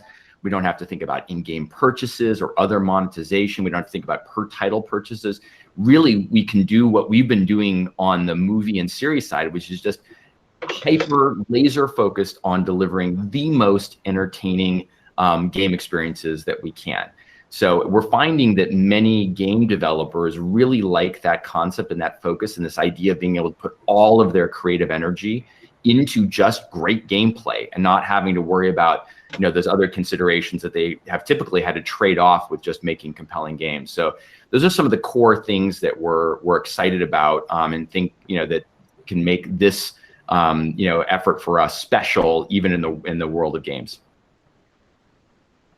Thank you. That's super helpful. I've always known this management team to take an incrementalist approach on these things while also having a well-informed thesis on the long term and how things will play out. So if you can articulate it, what is sort of your long-term thesis on gaming? And is, starting with mobile and sort of a content vertical strategy, is that sort of a starting point, or is that an ending point? I mean, do you see yourself as a platform over time? Do you see gamers, coming to the TV to play?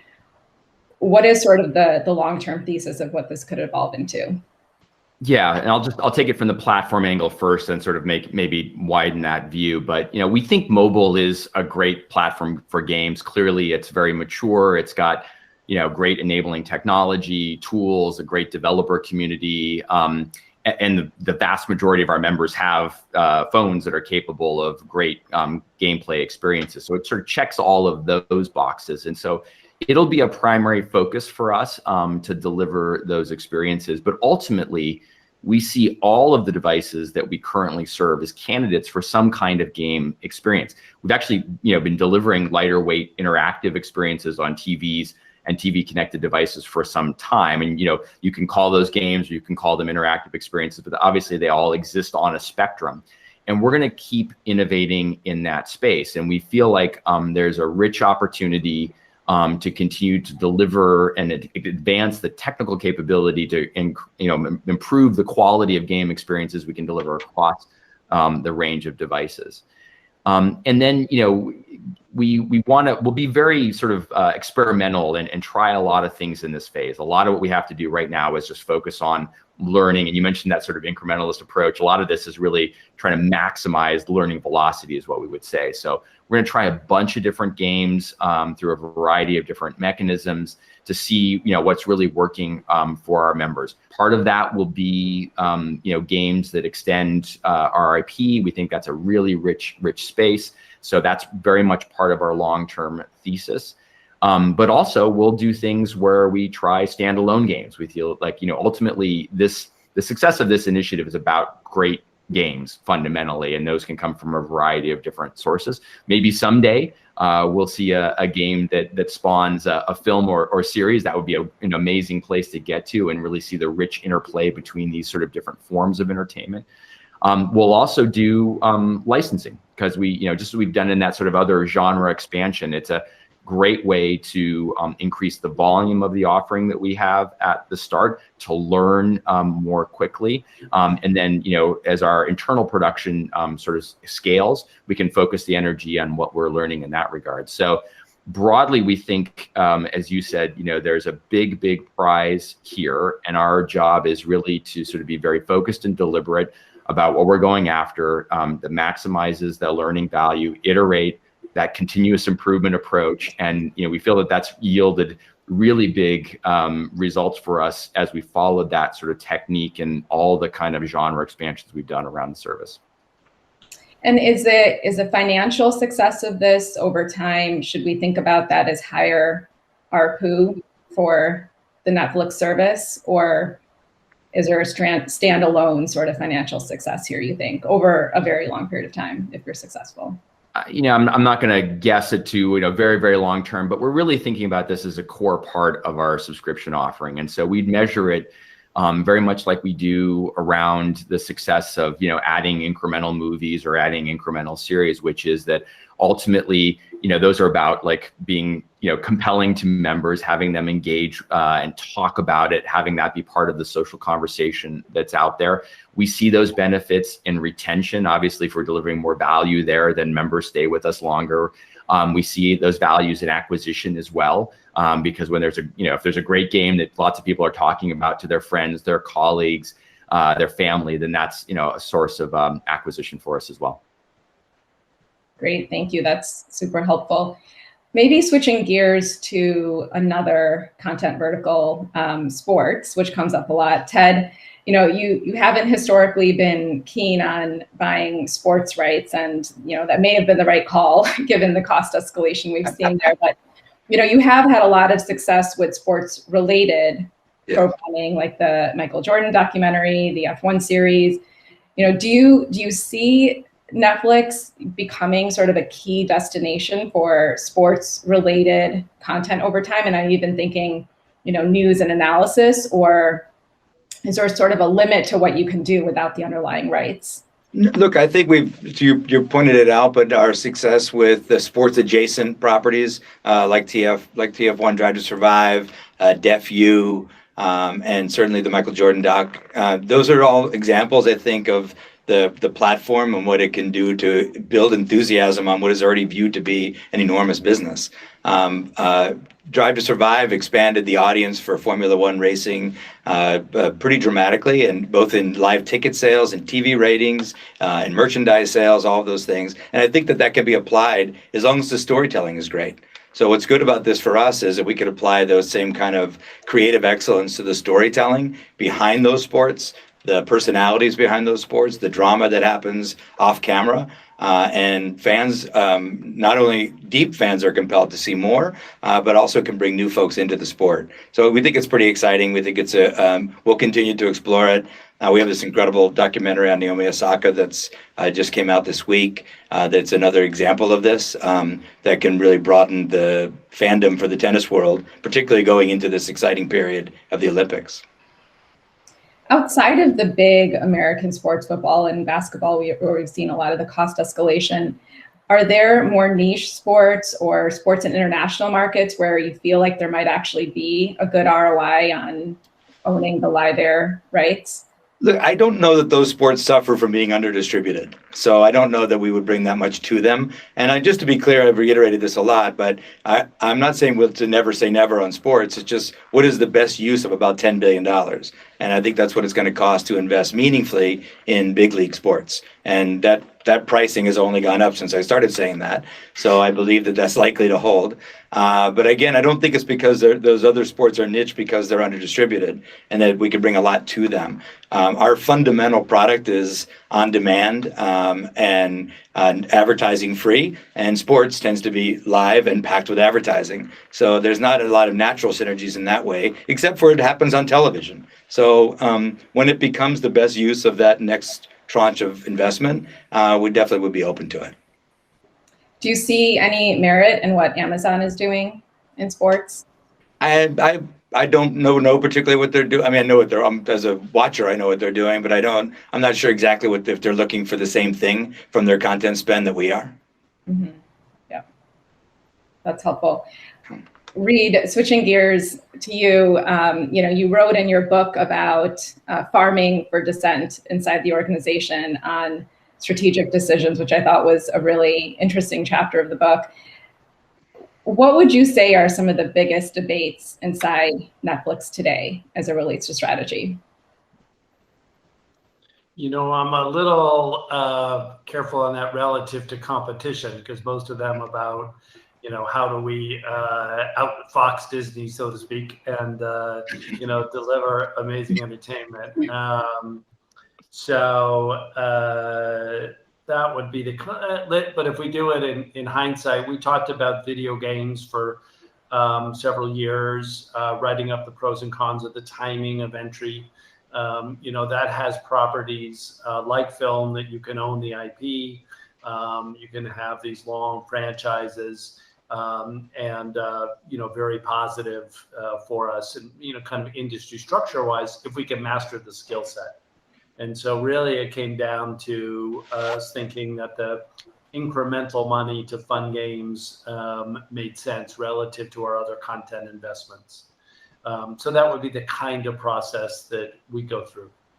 I think a healthy way to look at it, Reed, might be, in hindsight, almost everything that we've done, which, has turned out well, also came with a very hearty debate period with people with, very good opposing positions on why we should or shouldn't do it. And I'd say that's been true of every expansion we've taken on. Nidhi, we have time for 2 last questions, please. Great.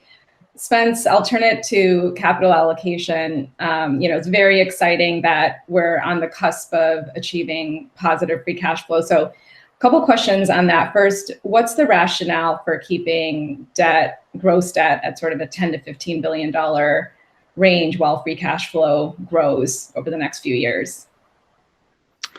Yeah, they're similar to our profit margin growth. There's not like a pure science to it, but what we viewed it as is we want to maintain some level of leverage in the marketplace because we want that familiarity, with the capital markets should we need access to capital over time.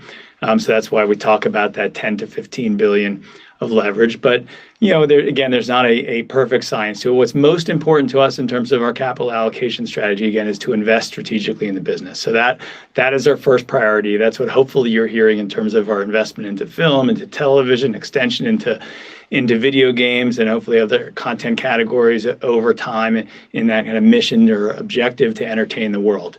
But as we have excess cash, we will return it to shareholders occasionally. That's why we started the share repurchase program. We repurchased $500 million of shares in this last quarter in Q2. It's not, that there's a fixed amount that we're going to repurchase every quarter. That's really after we've satisfied all of those other strategic objectives. And then we'll kind of take it from there. But we have a $5 billion share repurchase authorization. We will maintain some debt in the capital markets, but we've significantly delevered. I think our leverage is down to about a 2.5x, debt to EBITDA, which was, up at above 5x not too long ago. And we think it's important to have the flexibility in our balance sheet to invest into growth while being kind of prudent and responsible with our capital allocation. I don't know, Spencer, maybe you would add to it, but we talk a lot about this topic. No, I think you nailed it, Spence. And just related to that, I mean, your appetite for M&A has historically been pretty low. I'm wondering if that changes at all as you explore gaming or, perhaps other areas. You in your core business, you haven't seemed as interested in some of the traditional assets that have been in the market, like MGM, for example. What are the characteristics that make a good acquisition for you? Well, Spencer runs that group for us, so I'll let Spencer answer, and I can chime in. Thanks, Spence. And Nidhi, it's a good question. So I guess a couple things without speaking towards any specific opportunities.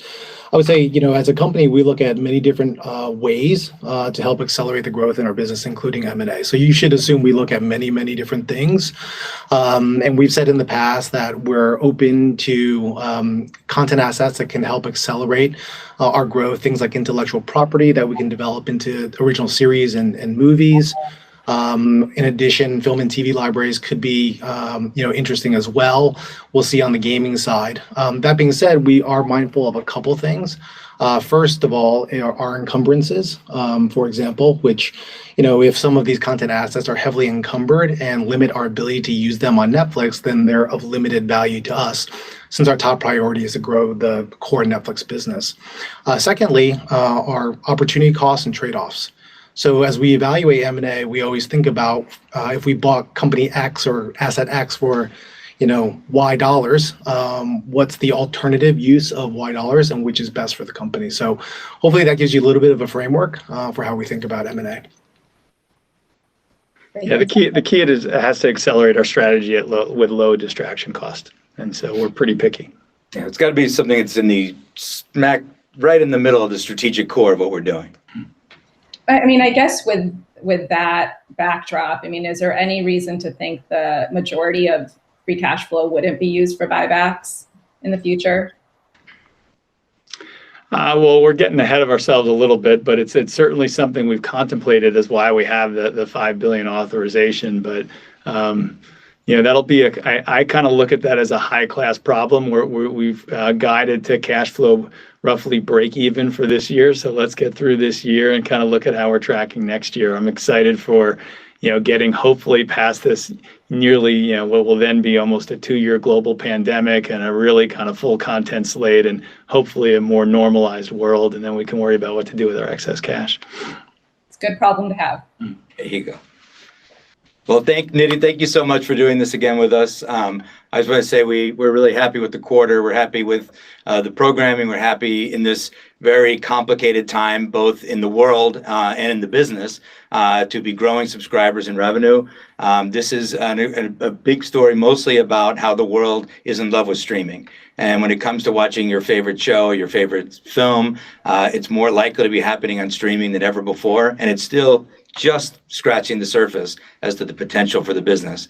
And while everybody else is trying to figure out how to unwind businesses and restructure businesses and put together enormous populations of employees, we're focused on 3 things. I know we're spinning about 1,000 plates, but we're really focused on our 3 things, which is our content, our choosing, and driving conversation around the world. And with that, we're really confident in our team to continue to drive that and drive us to continued success. So thank you.